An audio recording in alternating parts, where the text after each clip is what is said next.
Welcome back to Verified Fears, where real terror lives on the open road. Tonight, we're bringing you 11 true accounts from drivers who encountered the impossible on America's highways. These aren't fictional tales or urban legends. These are genuine experiences from real people who found themselves face to face with something that shouldn't exist on roads traveled by millions every day. From phantom passengers that appear in rearview mirrors to radio stations broadcasting from decades past, each story will leave you questioning what's really out there in the darkness beyond your headlights. So buckle up and prepare yourself for 11 disturbing true encounters that prove sometimes the most terrifying journeys happen on roads that should be perfectly safe.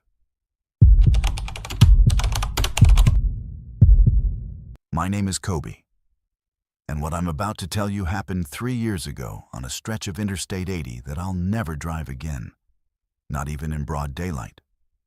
I work as an insurance adjuster, which means I spend a lot of time on the road investigating claims, photographing accident scenes, and interviewing people about the worst days of their lives. It's not glamorous work, but it pays well. And I thought I'd seen everything the road could throw at me until that night in October 2019, when I learned that some passengers don't need doors to get into your car. I was driving back from Reno to Sacramento after wrapping up a particularly complex fraud investigation that had kept me there for 3 days longer than expected. The case involved a suspicious multi-vehicle accident where none of the stories lined up. And after reviewing surveillance footage from 6 different angles, I'd finally proven that the whole thing was staged. It was the kind of victory that should have had me feeling good. But instead, I just felt drained and eager to get home to my apartment and my cat, Mr. Whiskers, who was probably wondering why his dinner was 3 days late. The company had booked me a flight for the next morning, but I hate flying. And the 5-hour drive through Nevada's high desert had always been therapeutic for me, especially at night when the traffic was light and I could just cruise with my thoughts and whatever music happened to come through the radio static. It was just past midnight when I merged onto I-80 westbound, and the highway stretched ahead like a black ribbon under a moonless sky. The desert out there is different from anywhere else I've ever been. It's not just empty, it's aggressively empty. Like the landscape is actively pushing away any sign of human presence, except for the thin strip of asphalt cutting through it. My headlights carved a small bubble of reality in the darkness, illuminating maybe 100 yards of road ahead, before everything dissolved into absolute blackness. I had my cruise control set at 75, just above the speed limit, but not enough to attract attention from any state troopers who might be lurking behind the occasional overpass. The radio was picking up a classic rock station out of Salt Lake City, and I was listening to some Fleetwood Mac when I first saw her in my rearview mirror. She was standing maybe 50 yards behind my car, right in the middle of the highway, illuminated by my taillights. An elderly woman in what looked like a faded blue dress, with gray hair pulled back in a bun and one arm extended as if she were trying to flag down a ride. My first instinct was to slam on the brakes. You don't just leave an old lady stranded on a desert highway in the middle of the night. But something about the scene made me hesitate. There were no broken down cars visible anywhere, no explanation for how she might have gotten there. And more unsettling, she wasn't moving the way a real person would move. She was just standing perfectly still, like a photograph, while my car pulled away from her at 75 miles per hour. I checked my side mirrors, thinking maybe I'd misunderstood what I was seeing. But she was definitely there in the rearview mirror, getting smaller as the distance between us increased, but never disappearing entirely. Against my better judgment, I slowed down and pulled over to the shoulder, my hazard lights blinking as I put the car in reverse. But when I looked back down the highway, there was nothing there. Just empty asphalt stretching into the darkness, with no sign that anyone had ever been standing there at all. I sat there for maybe 5 minutes, engine idling, trying to convince myself that I'd been seeing things. Road hypnosis, they call it, when you've been driving too long and your brain starts filling in details that aren't really there. It made sense. I'd been awake for nearly 18 hours, and the investigation in Reno had been stressful enough to mess with anyone's perception. I pulled back onto the highway, cranked up the air conditioning to help me stay alert, and tried to focus on getting home. But 15 miles later, she was back. Same woman, same blue dress, same outstretched arm, standing in the exact same spot in my rearview mirror about 50 yards behind the car. This time, I was absolutely certain she hadn't been there seconds before. I'd been checking my mirrors religiously since the first sighting, and the road behind me had been completely empty. But now, she was back, as clear as day in the red glow of my taillights. And this time, I noticed something that made my skin crawl. Her eyes were looking directly at me through the mirror, as if she could see me watching her. And there was something in her expression that wasn't quite right. Something hungry and desperate that made me want to floor the accelerator instead of stopping to help. But I'm not the kind of person who leaves someone stranded, especially not an elderly woman in the middle of nowhere. I pulled over again, this time leaving the engine running and the headlights on as I got out of the car. The desert air was cold and thin, and the silence was so complete that I could hear the blood rushing in my ears. I walked back along the shoulder, my phone's flashlight cutting a weak beam through the darkness, calling out to ask if she was okay and if she needed help. But again, there was no one there. No footprints in the sand beside the road, no evidence that anyone had ever been standing on that stretch of highway. And most unsettling of all, no sound except for the distant hum of my car's engine and the faint whistle of wind across the desert. The third time she appeared, I didn't stop.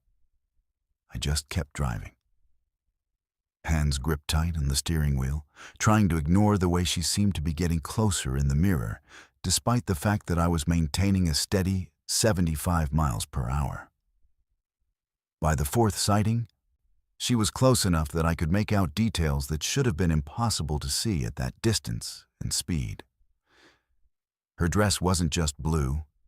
It was a specific shade of powder blue with small white flowers printed on it, and it looked like something from the 1950s or 60s. Her hair wasn't just gray. It was silver white and perfectly styled in victory rolls that belonged to a different era entirely. And her eyes, which had been hard to make out before, were now clearly visible and focused directly on mine with an intensity that made me break out in a cold sweat. That's when I made the mistake of looking away from the road ahead to get a better look at her in the rearview mirror. In the split second that I turned my attention to the mirror, she moved. Not walked, not ran, but simply appeared closer, as if the distance between us had collapsed without any movement on her part. She was now maybe 20 yards behind the car, close enough that I could see the expression on her face clearly. And what I saw there made me understand that whatever this was, it wasn't someone who needed help. Her mouth was open as if she were screaming, but no sound was coming through the glass. And her arm wasn't extended for a ride. It was reaching for something, grasping at the air between us with fingers that seemed too long and too pale to be entirely human.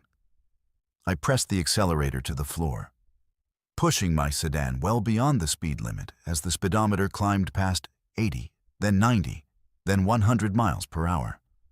The woman in the mirror kept pace effortlessly, never falling behind, despite the fact that she appeared to be standing still.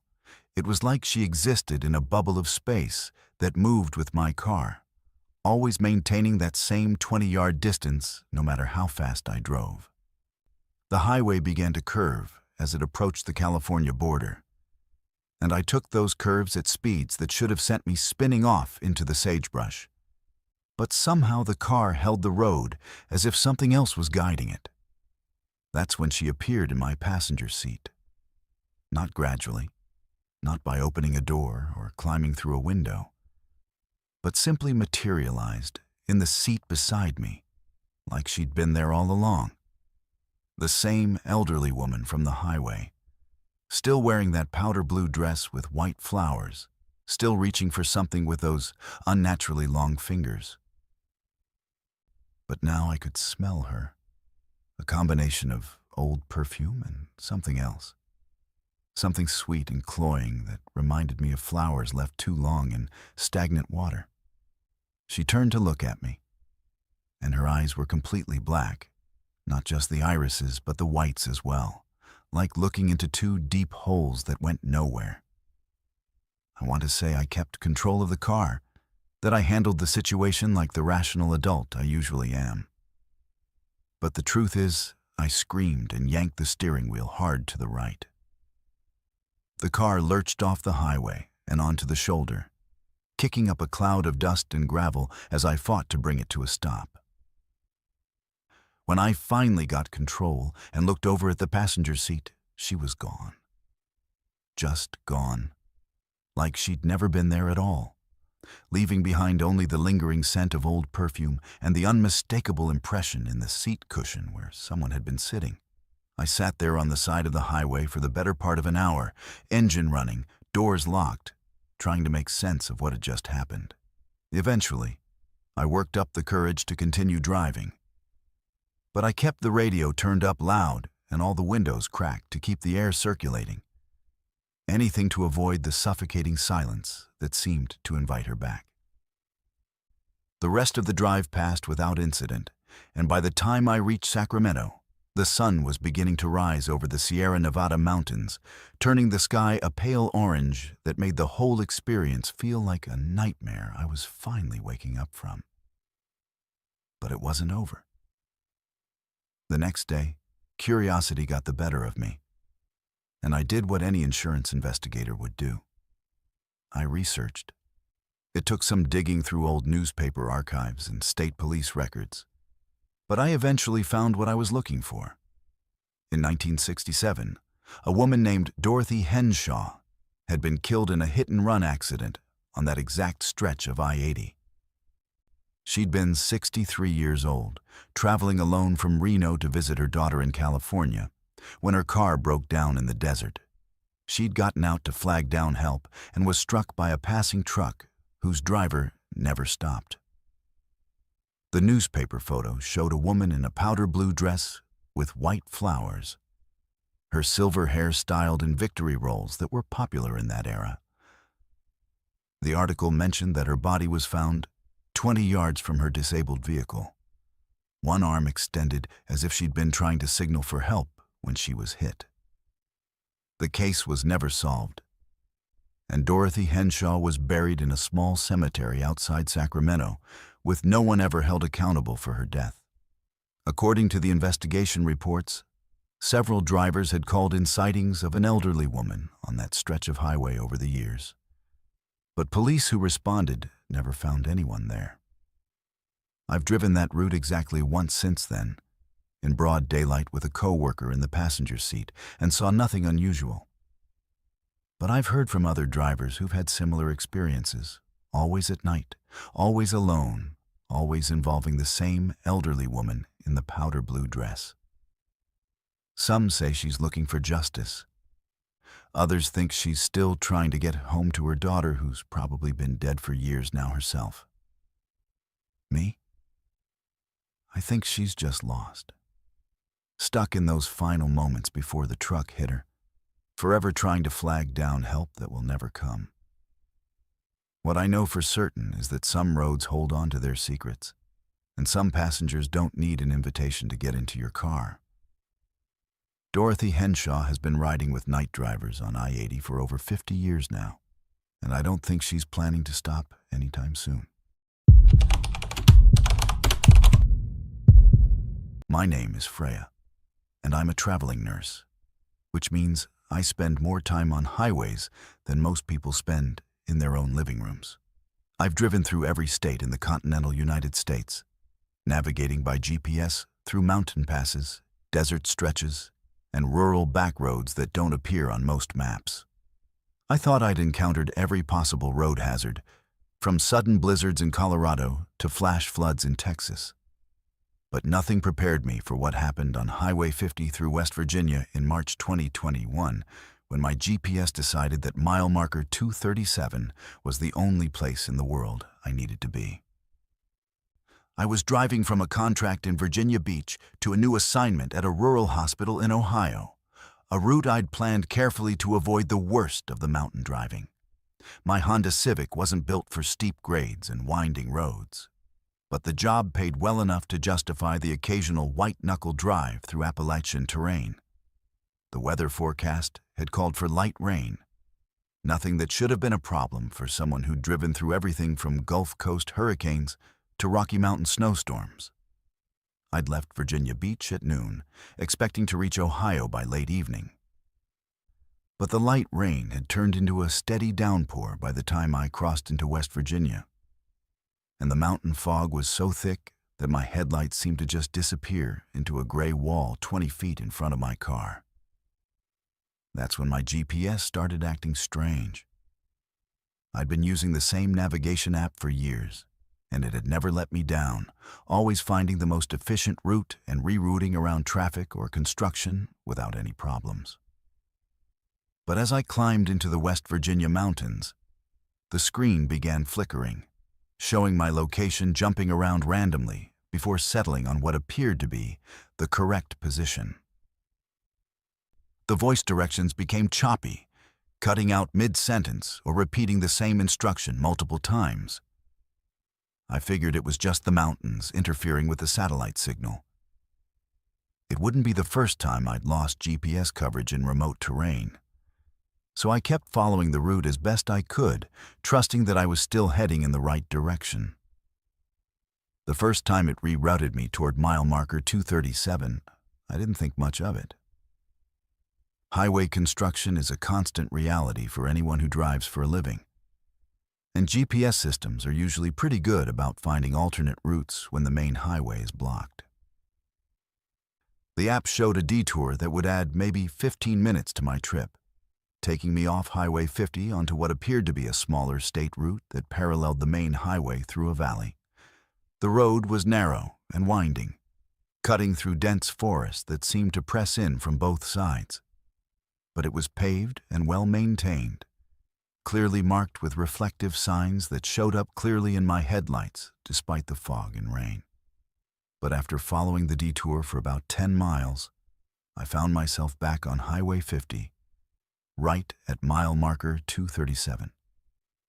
The same mile marker I'd passed 20 minutes earlier before taking the detour. I pulled over to check my GPS, thinking maybe I'd misunderstood the directions. But the screen showed that I was exactly where I was supposed to be, following the route to Ohio as planned. The strange thing was, there was no indication on the GPS that I'd taken any detour at all. According to the app, I'd been traveling straight down Highway 50 the entire time, never deviating from the main route. But I clearly remembered turning off the highway, driving through the forest on that narrow state route, and somehow ending up back where I started. I chalked it up to the fog and fatigue playing tricks on my perception. Night driving in bad weather can be disorienting, especially in unfamiliar mountain terrain where all the roads look the same and landmarks are impossible to see. I'd probably just gotten confused about which mile marker I'd passed. Or maybe I'd dozed off for a few seconds and dreamed the whole detour. It happens to long-distance drivers more often than we'd like to admit. So I continued on Highway 50, keeping my speed low and my attention focused on the road ahead, determined to power through the mountains and get to flatter terrain where the driving would be easier. But 30 minutes later, my GPS rerouted me again. Same female voice, same calm instructions to take the next exit and follow the detour around construction ahead. Same narrow state route winding through the forest, same reflective signs barely visible through the rain and fog. And same result, after following the detour for what felt like 10 miles of winding mountain road, I found myself back at mile marker 237, as if I'd never left. This time, I was certain I hadn't imagined it. I'd been watching the mile markers carefully, counting them off as I passed, and I'd definitely been beyond mile marker 240 when the GPS had directed me to take the detour. That's when I started to panic. I pulled over at the mile marker and tried to call for help, but my cell phone showed no signal. Not just weak signal, but absolutely no bars, as if I'd driven into a complete dead zone. I tried restarting the phone, thinking maybe it was a software glitch, but when it powered back up, it still showed no service. The GPS was still working, still showing my location at mile marker 237 on Highway 50, still plotting a route to Ohio that looked perfectly normal.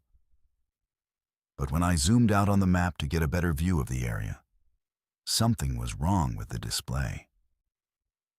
The roads around my location seemed to shift and change when I wasn't looking directly at them, rearranging themselves into different configurations, like the landscape itself was alive and constantly reshaping itself. I decided to ignore the GPS entirely and just keep driving straight on Highway 50, no matter what the app told me to do. I figured that as long as I stayed on the main highway and didn't take any turns, I'd eventually get through the mountains and back into cell phone range where I could call for help if needed. The rain was starting to let up, and I could see occasional breaks in the fog that revealed glimpses of the valley far below. I passed mile marker 238, then 239, then 240, counting each one carefully to make sure I was making progress. For a few minutes, it seemed like my plan was working, like I'd broken whatever strange loop had been trapping me at mile marker 237. But then I saw headlights in my rearview mirror. A single car, maybe half a mile behind me, traveling at exactly the same speed I was. That shouldn't have been unusual. Highway 50 is a major route through the mountains, and it's not uncommon to encounter other drivers even late at night. But something about this car bothered me. It maintained a perfect distance, never getting closer or falling farther behind, even when I sped up or slowed down. When I changed lanes, it changed lanes. When I turned on my hazard lights to test whether it was really following me, it turned on its hazard lights too, blinking in perfect synchronization with mine. I tried slowing down to let the car pass, pulling into the right lane and dropping my speed to 40 miles per hour. The car slowed down too, maintaining that same half-mile distance. I tried speeding up, pushing my Honda to 75 in a 60-mile-per-hour zone. The car kept pace effortlessly. In the brief moments when the fog cleared enough for me to see clearly, I could make out the shape of what looked like another small sedan, similar to my own car, but I could never quite see the license plate or make out any details about the driver. It was like looking at my own car in a mirror, following me through the mountains at the exact same speed, matching my every move. That's when my GPS spoke up again, directing me to take the next exit for a detour around construction ahead. The same calm female voice, the same instructions I'd heard twice before. This time, I ignored it completely, keeping my foot steady on the accelerator and my eyes fixed on the road ahead.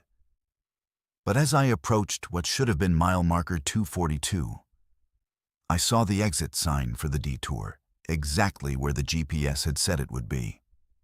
And despite my determination to stay on the main highway, I felt my hands turning the steering wheel to the right, taking the exit without any conscious decision on my part. The detour route looked exactly the same as before. Narrow pavement winding through dense forest, reflective signs catching my headlights, fog drifting between the trees like something alive.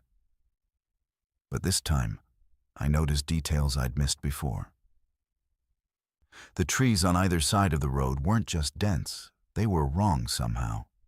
Too perfectly symmetrical, arranged in patterns that didn't look natural. The reflective signs weren't standard highway markers, but something older, with fonts and designs that looked like they belonged to a different era. And when I looked in my rearview mirror, the car that had been following me was gone, as if it had vanished the moment I took the exit. The forest seemed to go on forever, mile after mile of identical winding road, with no landmarks, no intersections, no signs of human habitation. My fuel gauge, which had been at half a tank when I first reached mile marker 237, never seemed to change.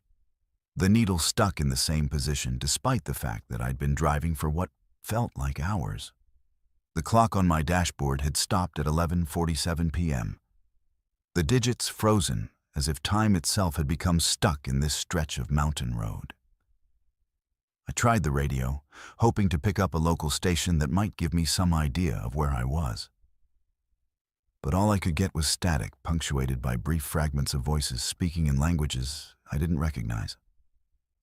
And then, just as suddenly as it had begun, the detour ended.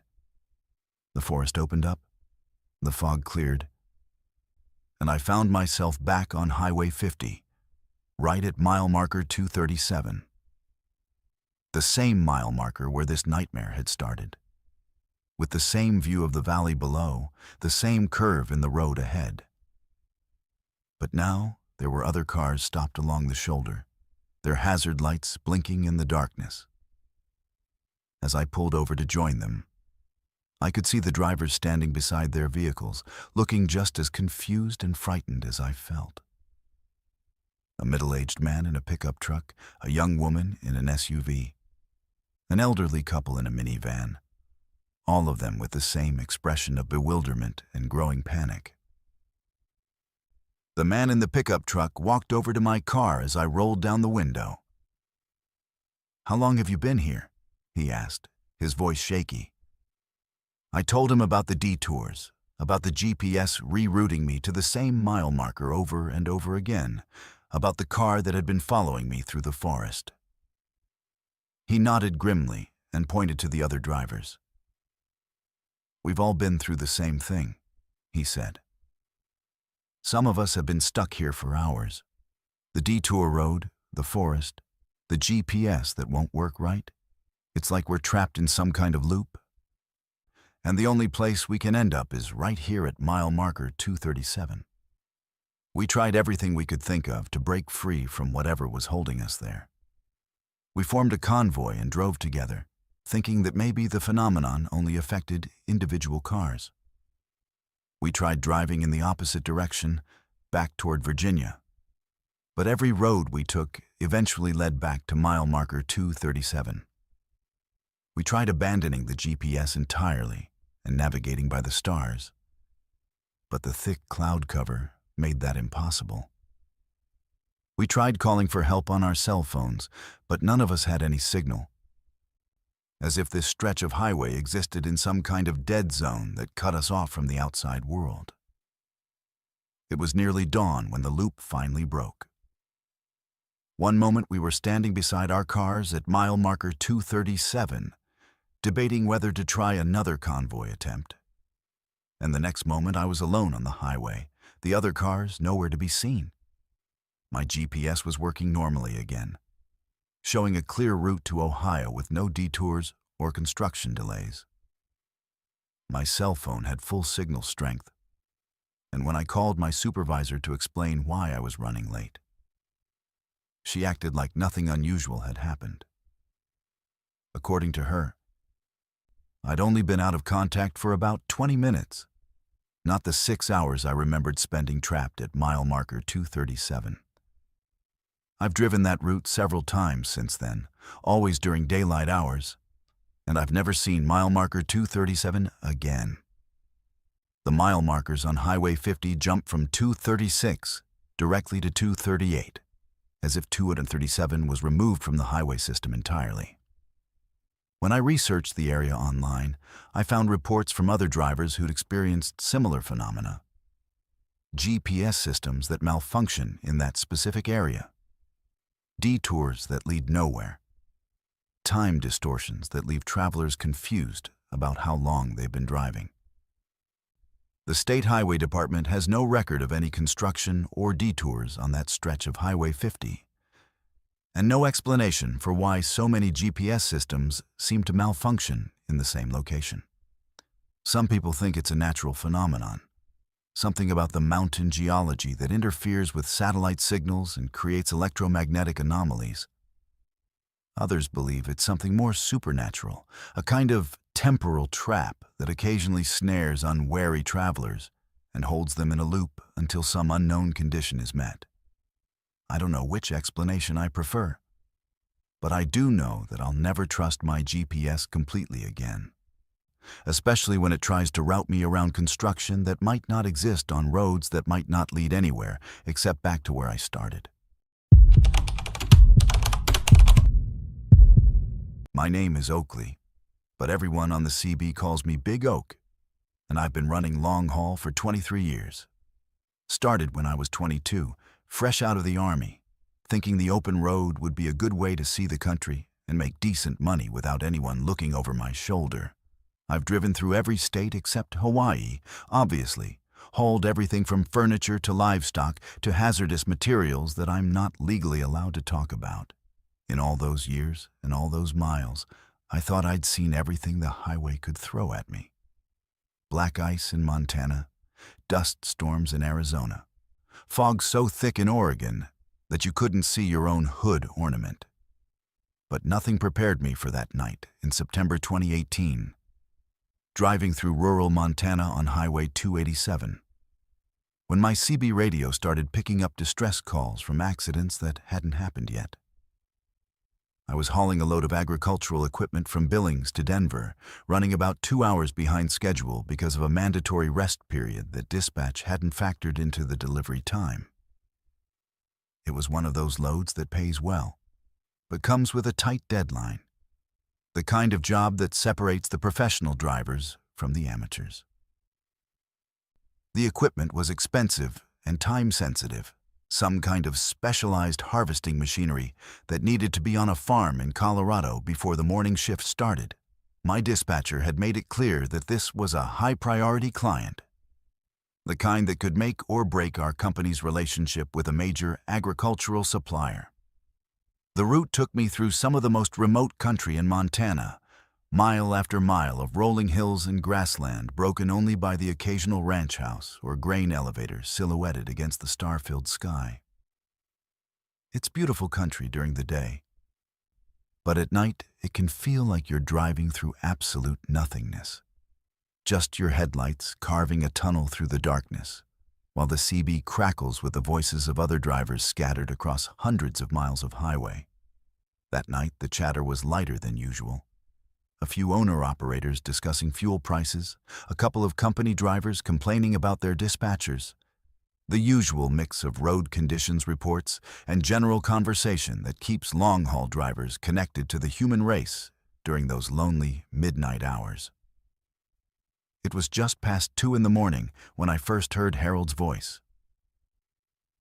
He was using the handle Mile High, which wasn't familiar to me.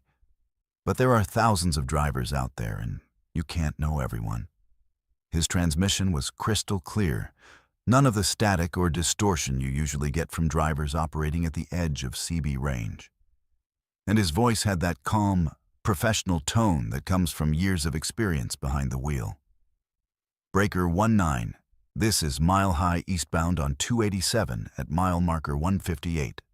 Got a jackknifed semi blocking both lanes, advising all westbound traffic to take alternate routes.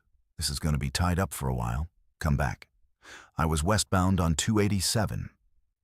Still about 15 miles from mile marker 158, so I keyed up my mic to thank him for the heads up. Much appreciated, Mile High. This is Big Oak westbound. I'll start looking for a detour route.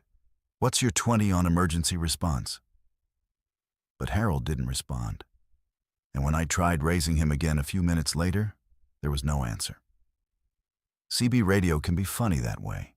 Atmospheric conditions, terrain, equipment problems can all affect transmission quality. So I didn't think much of his silence.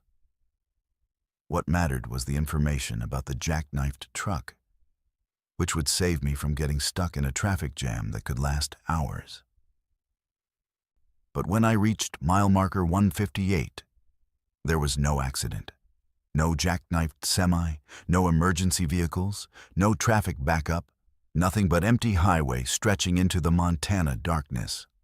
I slowed down and scanned both sides of the road carefully, thinking maybe the wreck had been cleared faster than expected or that I'd misunderstood Harold's location.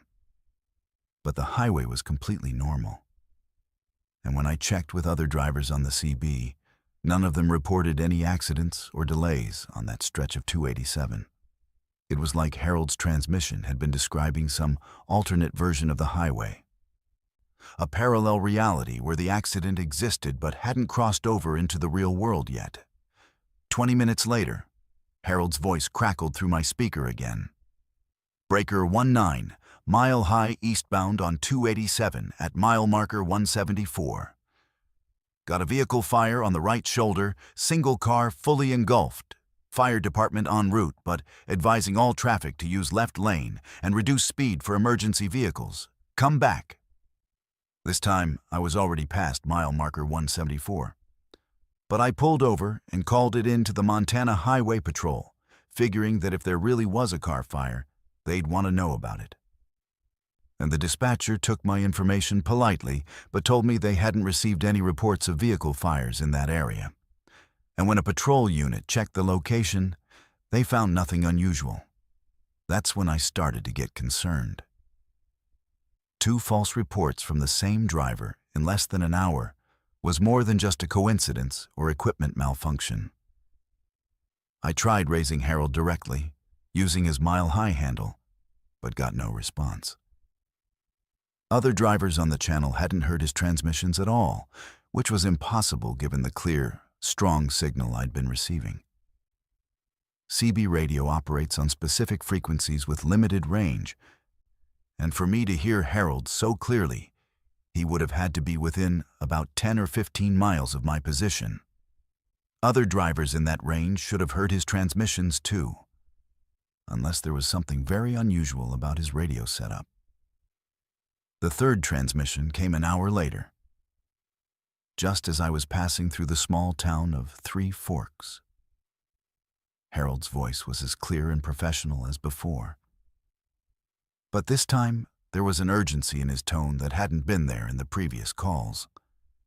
Breaker 19, emergency traffic, mile high eastbound on 287 at mile marker 192. We got a multi-vehicle accident with injuries. At least 3 cars, and possibly a motorcycle, blocking the left lane with debris in the right lane. Emergency vehicles are on scene, but traffic is backing up fast. All westbound drivers need to find alternate routes immediately. This is a serious situation. Come back. Mile marker 192 was still about 10 miles ahead of me, and this time I decided to investigate personally rather than relying on official reports. If Harold was playing some kind of prank or running some kind of scam, I wanted to know about it.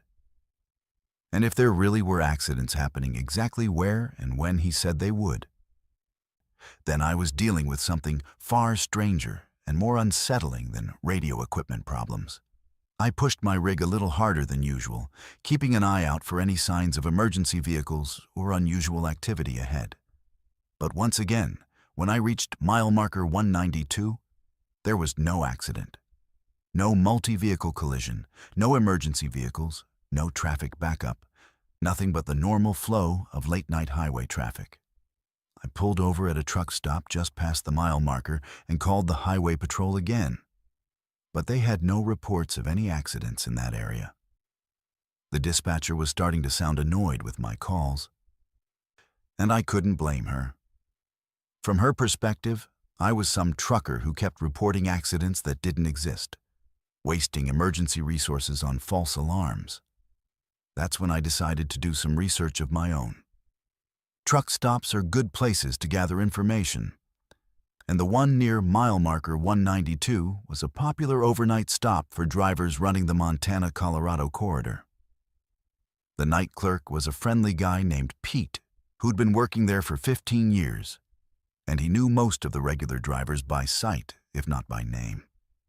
When I described Harold's voice and asked about the mile-high handle, Pete's expression changed immediately. "You mean Harold Brewster?" Pete said, his voice dropping to almost a whisper. "Drove for Mountain West Transport out of Denver. Ran this route twice a week for about 10 years.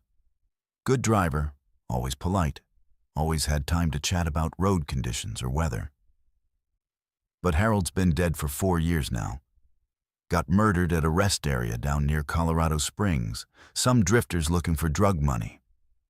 Terrible thing, Harold was just trying to get some sleep, and they beat him to death for maybe $50 in cash and whatever pills they thought he might be carrying in his cab." The hair on the back of my neck stood up as Pete continued. But here's the really strange part. Ever since Harold died, drivers have been reporting his voice on the CB during bad weather or dangerous road conditions. Always giving warnings about accidents or hazards, always trying to help other drivers stay safe. Most of the guys think it's just coincidence, maybe some other driver using Harold's old handle. But the voice is exactly the same. And the accidents he warns about? They happen, just not always when or where he says they will. Sometimes it's a few minutes later, sometimes it's a few miles down the road.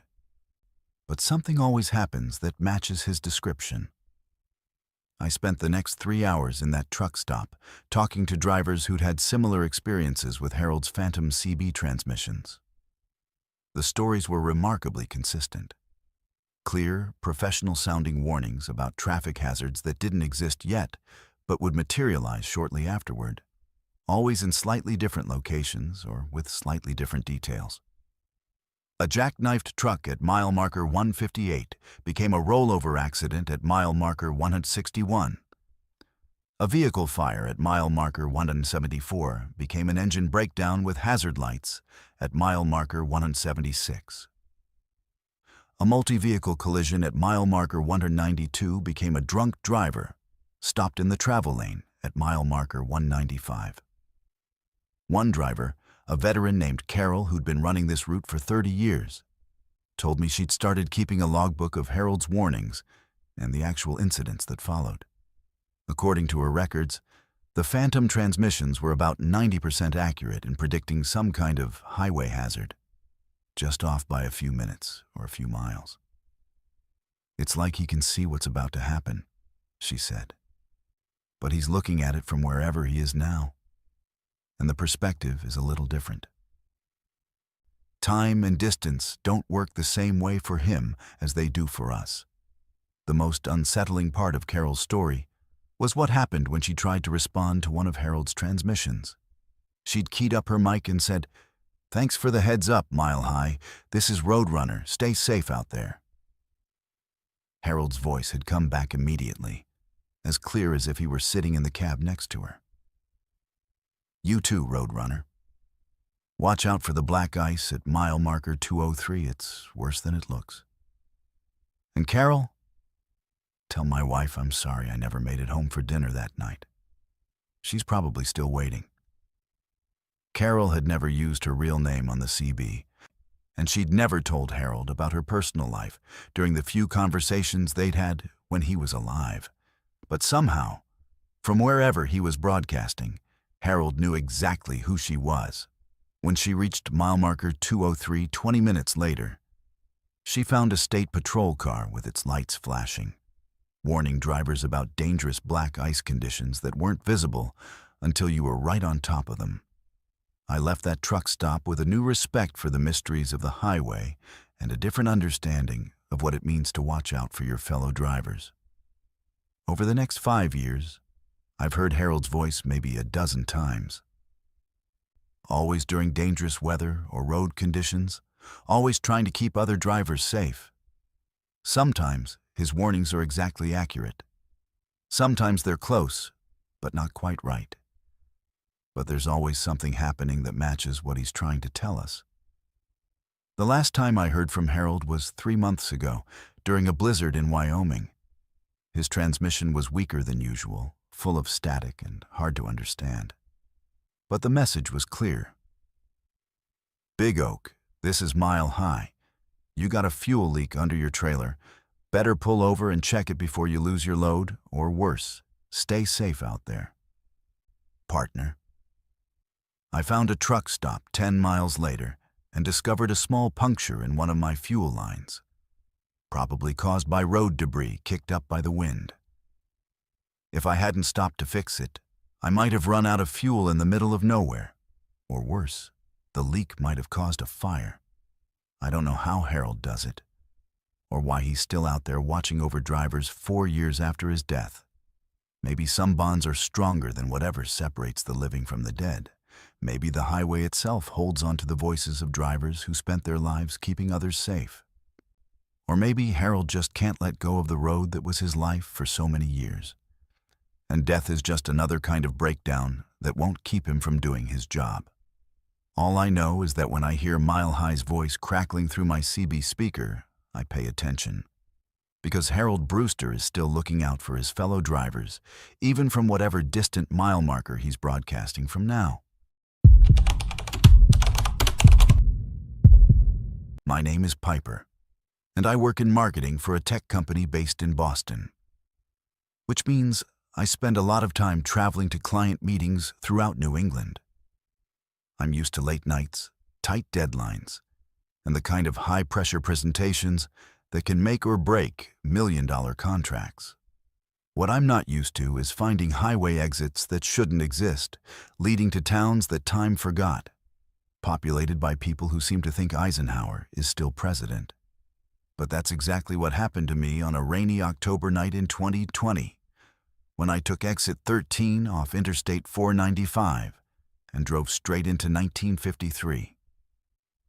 I was coming back from a disaster of a meeting in Providence, where I'd spent 3 hours trying to convince a pharmaceutical company to upgrade their digital marketing strategy, only to watch the deal fall apart because their CEO didn't trust any technology developed after the Clinton administration.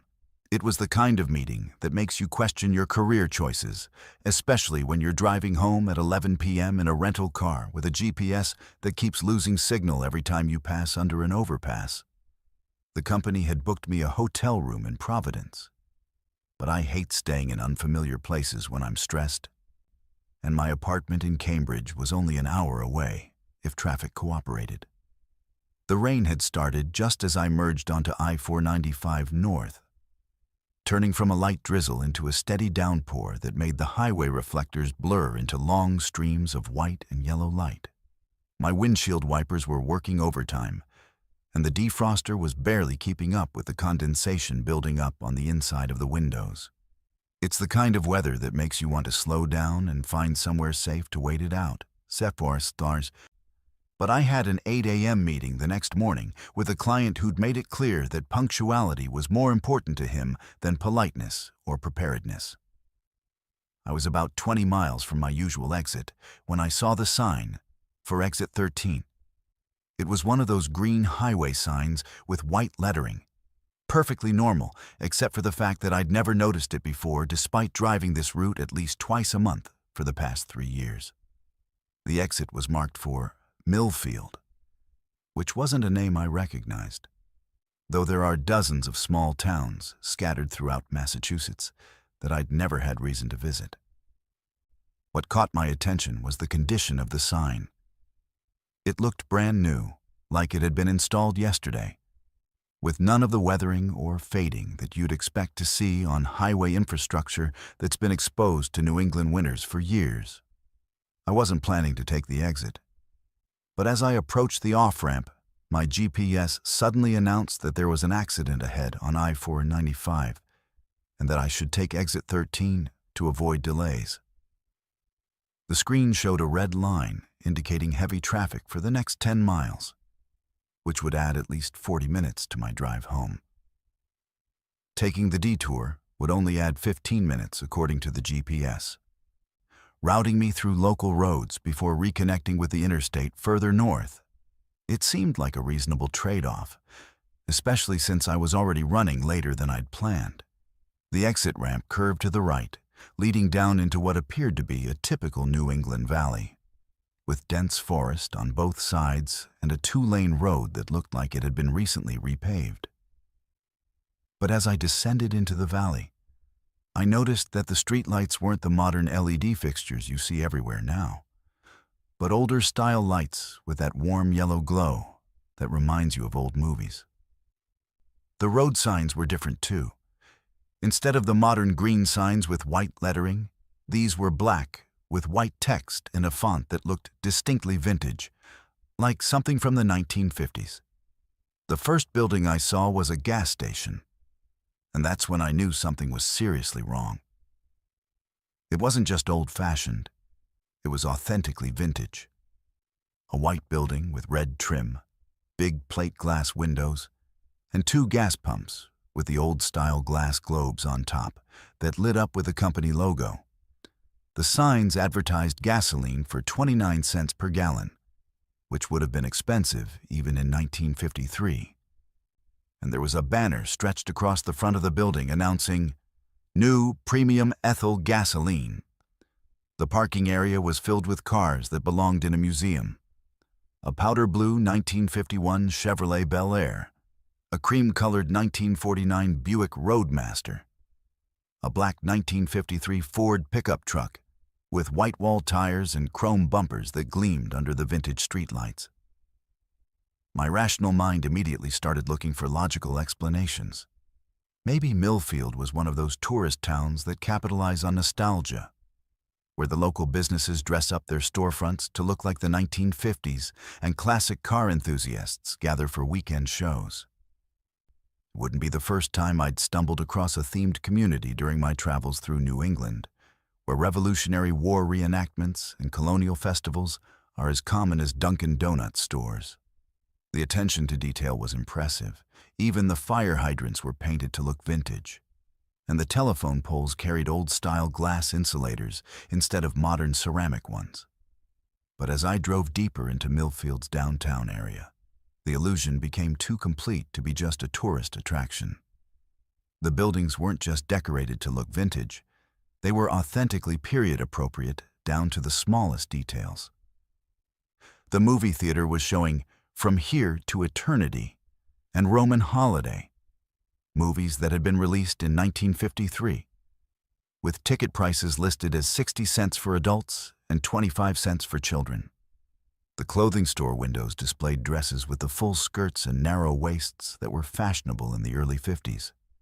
And the men's shop was advertising new wash and wear shirts as if drip-dry fabric was a revolutionary innovation. The people walking the sidewalks were dressed in period-appropriate clothing, women in dresses that fell below the knee with matching accessories, men in suits with narrow ties and hats that no one had worn unironically since the Eisenhower administration.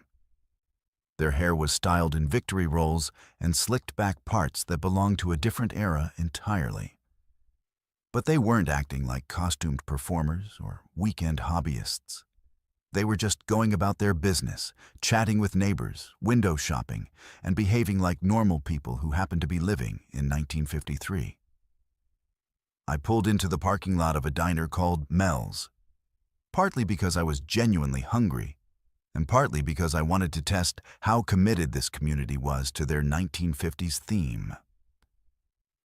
The parking lot was filled with more vintage cars, and when I got out of my modern rental sedan, I felt conspicuously out of place.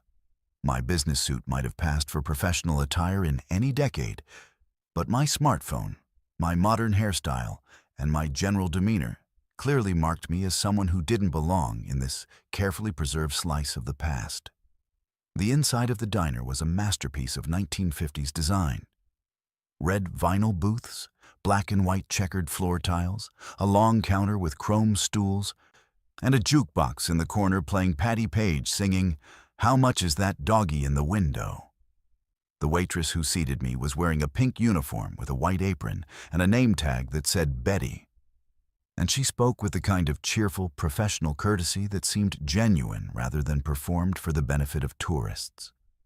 When I ordered coffee and asked about the menu prices, a complete dinner for $185 seemed too good to be true. Betty looked at me with a puzzled expression and said, "Well, honey, that's what everything costs. Are you feeling all right? You seem a little confused." When I tried to pay with my credit card, she stared at the plastic rectangle like I was trying to hand her a piece of advanced alien technology. "We only take cash or check," she said politely, though she kept glancing at my credit card with obvious bewilderment. I had about $40 in cash, which seemed like a fortune in this economy where coffee cost a dime and a full meal was less than $2. But the strangest part wasn't the prices or the authentic vintage atmosphere. It was the fact that everyone in the diner seemed completely unaware that anything had changed since 1953. The conversations I overheard were about President Eisenhower's policies, the latest episode of I Love Lucy, and whether the local high school football team had a chance against their rivals from the next town over. The newspaper rack by the door was filled with copies of papers dated October 15, 1953, with headlines about the Korean War armistice and Ethel Rosenberg's execution. When I asked Betty about the date, she looked at me like I might be having some kind of medical emergency. "It's Wednesday, October 15th, she said slowly, as if she were talking to someone who'd suffered a head injury. "Are you sure you're feeling all right, honey? Do you need me to call Dr. Morrison?" I tried to explain that I thought it was 2020, that I'd driven here from Providence using a GPS device, that I worked in digital marketing for a tech company. But the words sounded crazy, even to me. Betty nodded sympathetically and suggested that I might want to get some rest, that sometimes traveling and working too hard can make people confused about what year it is. I stayed in that diner for almost 2 hours, trying to make sense of what I was experiencing. The coffee was excellent, the pie was homemade, and the service was friendly. But every detail confirmed that I had somehow stumbled into a pocket of 1953 that had been preserved intact for over 60 years. The other customers paid their bills with coins and dollar bills that looked newly minted but bore dates from the early 50s. The phone booth in the corner had a rotary dial and cost a nickel to use. The radio behind the counter was playing Perry Como and Rosemary Clooney, and when the news came on, it was all about events from 1953. The coronation of Queen Elizabeth II, the first successful ascent of Mount Everest, the ongoing tests of hydrogen bombs in the Pacific. When I finally worked up the nerve to leave the diner, I discovered that my modern rental car wouldn't start. The engine turned over but wouldn't catch, as if something about this place was incompatible with 21st century technology. I was starting to panic, imagining myself trapped forever in this perfectly preserved 1953 community. When Betty came out of the diner and offered to call her husband to take a look at my car. "Harold's real good with automobiles," she said kindly, "though I've never seen one quite like yours before. What make is it?" Harold arrived 20 minutes later in a 1950 Ford pickup truck, wearing coveralls and a baseball cap advertising a motor oil brand that had been discontinued for decades. He spent about 15 minutes looking under the hood of my rental car, making the kind of thoughtful humming sounds that mechanics have been making since the invention of the internal combustion engine.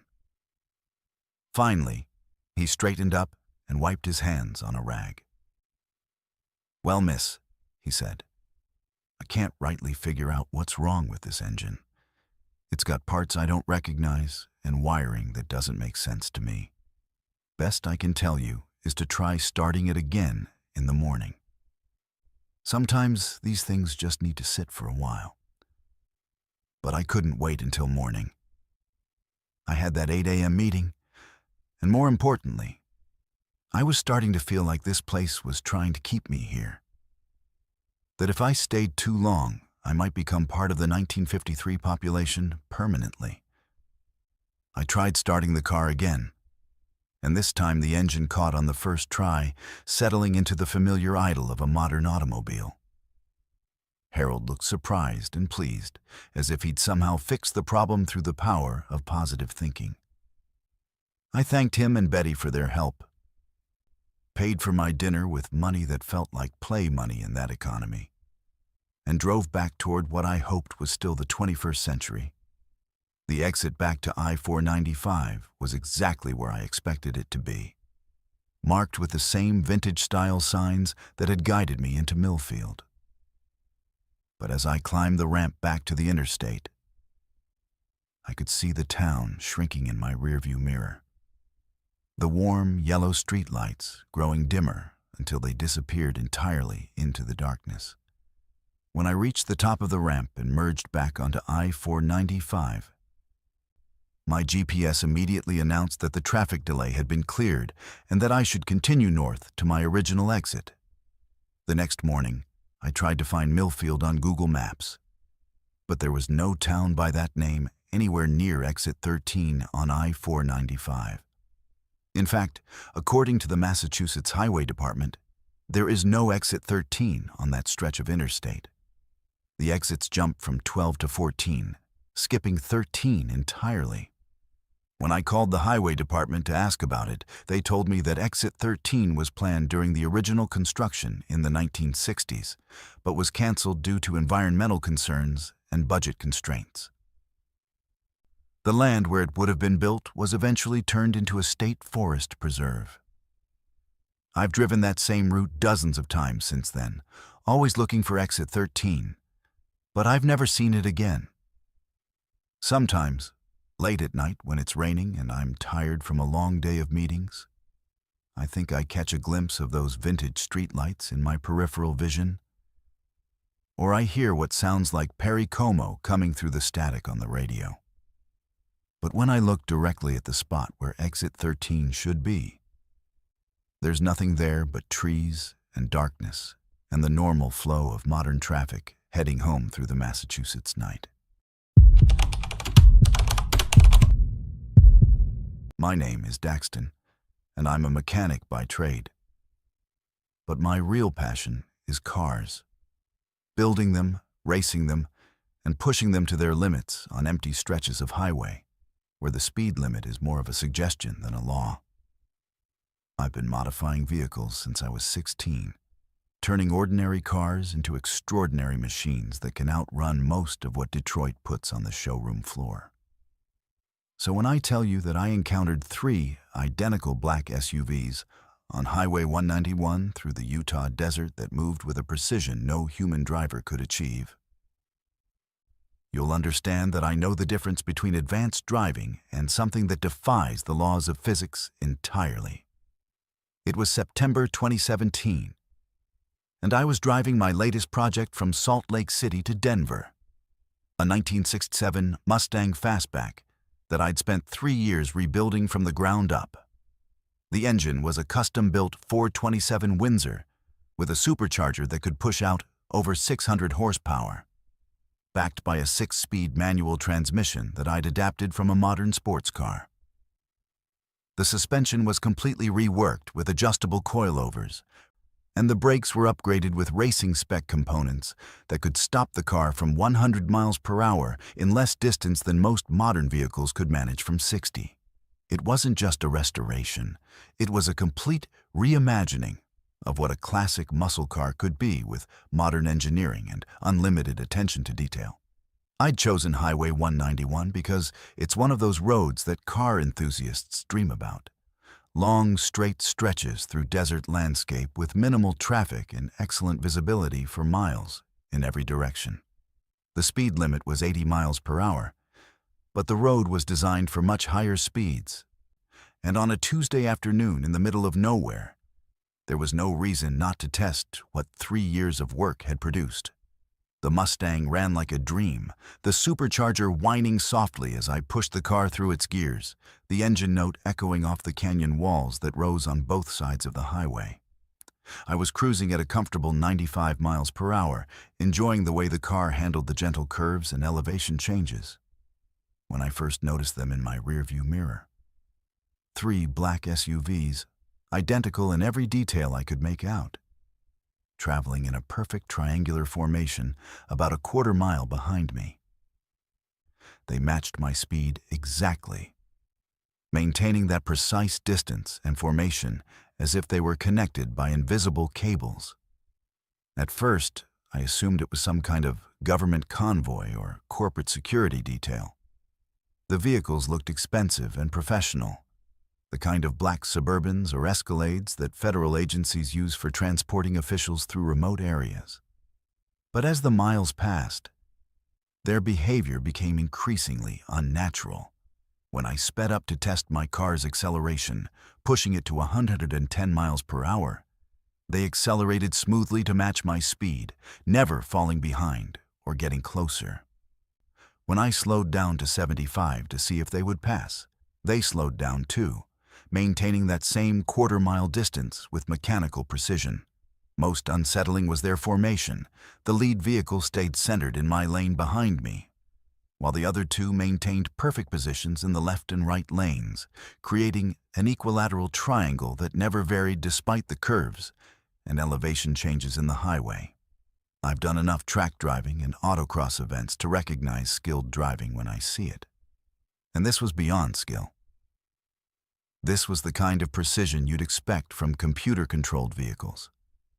Except that autonomous driving technology in 2017 was nowhere near advanced enough to maintain perfect formation at highway speeds through varying terrain. The movements were too coordinated, too exact, like watching a choreographed performance rather than 3 separate drivers making independent decisions about speed and lane position. My first thought was that I'd somehow attracted the attention of law enforcement, maybe DEA agents who suspected my modified Mustang was being used for drug running. The desert highways of Utah are known corridors for smuggling operations, and a heavily modified muscle car traveling at high speed could certainly draw suspicious attention from federal agents. I slowed down to exactly the speed limit and activated my turn signal to indicate that I was looking for a place to pull over, thinking that if these were federal agents, the professional thing to do would be to stop and answer whatever questions they had about my vehicle and my travel plans. But when I pulled off at a rest area near mile marker 85, the 3 SUVs continued past without slowing down, maintaining their triangular formation and disappearing around a curve in the highway. I sat in the parking area for about 10 minutes, giving them plenty of time to get well ahead of me, then pulled back onto the highway and resumed my drive toward Colorado. For the next 20 miles, I saw no sign of the black SUVs, and I began to think that their presence behind me had been nothing more than coincidence. 3 vehicles traveling in the same direction at roughly the same speed, with drivers who happened to be maintaining safe following distances.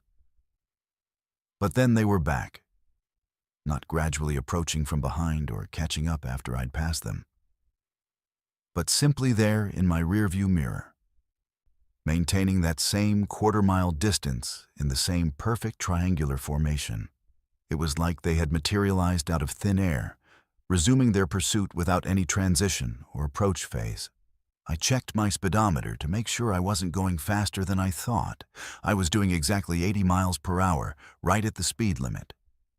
But the SUVs matched my speed with that same mechanical precision, never varying their distance or formation. This time, I decided to test them more aggressively. I downshifted to 4th gear and floored the accelerator, pushing the Mustang well into triple-digit speeds as the supercharger whined and the engine roared. The desert highway stretched ahead like a ribbon of black asphalt, and my car responded with the kind of acceleration that only comes from serious horsepower and expert tuning. I watched the speedometer climb past 120, past 130, approaching 140 miles per hour as the landscape blurred past in my peripheral vision. The black SUVs kept pace effortlessly. Not only did they match my acceleration, they maintained their precise formation, even at speeds that should have been impossible for heavy, high-profile vehicles on a highway with crosswinds and elevation changes. SUVs aren't built for high-speed stability. Their high center of gravity and aerodynamic brick shape make them difficult to control much above 100 miles per hour, especially in formation driving, where any mistake by one driver could cause a multi-vehicle accident.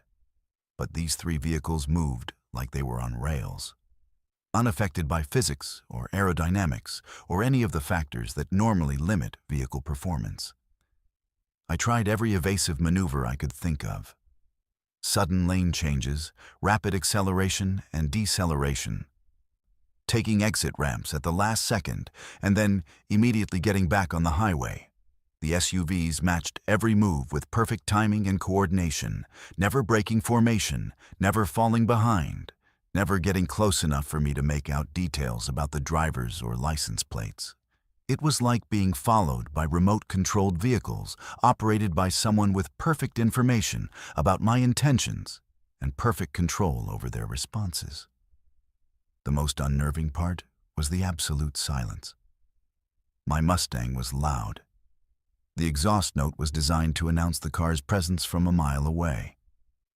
And at high speeds, the supercharger and intake noise were unmistakable. But I never heard any sound from the pursuing SUVs. No engine noise, no tire noise, nothing that would indicate three large vehicles traveling at high speed across desert pavement. When I rolled down my windows to listen, all I could hear was my own engine and the wind, as if the black SUVs were somehow moving through the air without displacing it or making contact with the road surface. After 2 hours of this cat-and-mouse game, I was getting genuinely scared. Whatever these vehicles were, they weren't operated by human drivers using conventional technology. The precision was too perfect, the coordination too exact, the performance capabilities too far beyond what should have been possible for SUVs of any kind. I started looking for populated areas where I could seek help. But Highway 191 through that part of Utah is one of the most remote stretches of road in the continental United States, with services spaced 50 miles apart and cell phone coverage spotty at best. That's when I decided to try something desperate. There was a scenic overlook coming up, a paved area carved into the side of a mesa that offered panoramic views of the desert valley below. Instead of using my turn signal and giving the SUVs advance notice of my intentions, I waited until the last possible second and then yanked the steering wheel hard to the right, using the Mustang's upgraded brakes and suspension to make a turn that would have been impossible for any stock vehicle. The car slid sideways through the entrance to the overlook, tires screaming against the pavement as the anti-lock brakes fought to maintain traction. I came to a stop facing back toward the highway, expecting to see the three SUVs continuing past or maybe turning around to follow me into the overlook. But there was nothing there. The highway was completely empty, stretching away in both directions without any sign of the vehicles that had been following me for over 2 hours. Not only were they gone, but there was no sign that they had ever been there. No dust clouds from hard braking, no tire marks from sudden maneuvers, no distant headlights disappearing over the horizon. I sat in that overlook for almost an hour, watching the highway and trying to make sense of what I'd experienced. A few normal vehicles passed, a pickup truck, a minivan, a semi-trailer hauling cattle, but no black SUVs. When I finally worked up the courage to continue my drive to Denver, I kept checking my rearview mirror constantly, but the mysterious convoy never reappeared. The rest of the drive was completely normal, just me and my Mustang cruising through the desert under a sky full of stars. Later, back home in my garage, I started researching Highway 191 and found some interesting information. In 1983, a government convoy of 3 vehicles had crashed in that exact area during a classified transport mission, according to the declassified accident report I found through a Freedom of Information Act request. The convoy consisted of 3 identical black SUVs, carrying sensitive materials from a research facility in Utah to a storage site in Colorado. Weather conditions were clear, visibility was excellent, and there was no apparent cause for the accident. But all 3 vehicles left the highway simultaneously at high speed and rolled down an embankment, killing all occupants and destroying whatever they were transporting. The official investigation concluded that the lead driver had suffered some kind of medical emergency, causing the following vehicles to react by swerving to avoid a collision. But the physics didn't make sense. For all 3 vehicles to leave the highway at exactly the same point and follow identical trajectories down the embankment suggested a level of coordination that would be impossible if the drivers were reacting to an unexpected emergency. It was more like they had been programmed to crash at that specific location, which made no sense given the technology available in 1983. What made the story even stranger was that local residents reported seeing the convoy continuing to travel Highway 191 for months after the accident, always at night, always in perfect formation, always disappearing when anyone tried to approach or follow them.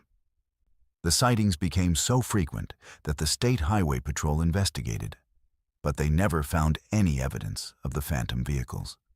Eventually, the report stopped, and the incident was forgotten except for a few conspiracy theorists who believed the convoy was carrying alien technology or secret weapons that somehow continued to operate even after their human operators were dead. I've driven Highway 191 several times since then, always during daylight hours, and I've never seen the black SUVs again. But I've talked to other drivers who've had similar experiences.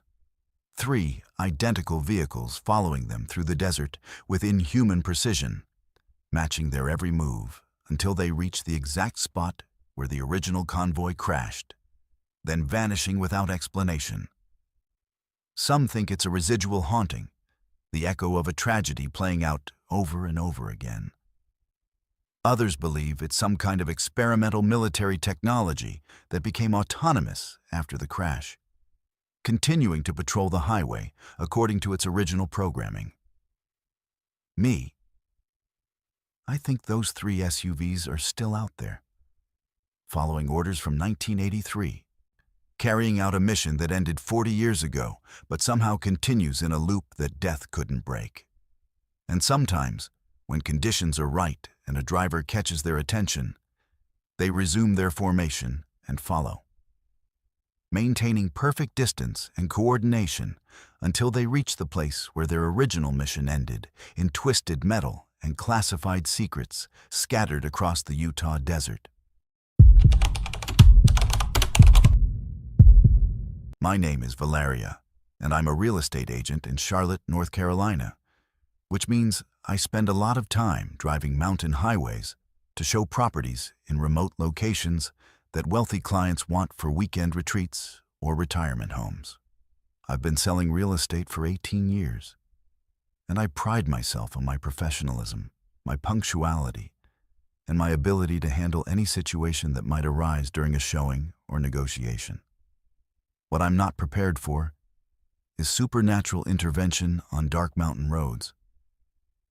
But that's exactly what happened to me in November 2019, when a dead highway worker saved my life and the lives of my 2 sleeping children on a winding stretch of Highway 9 that locals call Dead Man's Curve.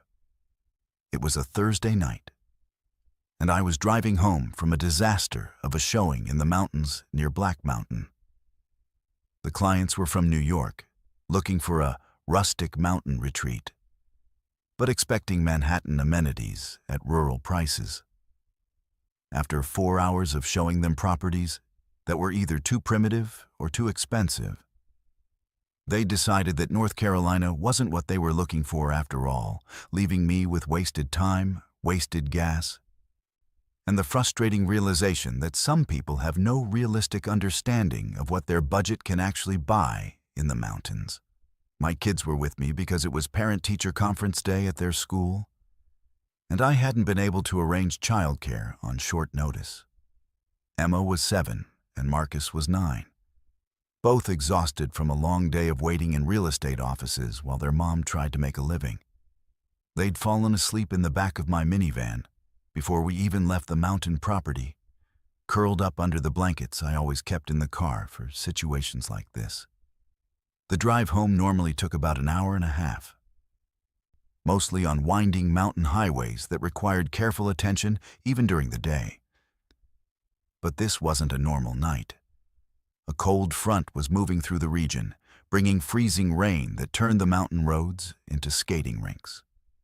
The temperature had dropped 15 degrees in the last hour, and what had started as regular rain was now coating everything with a thin layer of ice that made even gentle curves treacherous.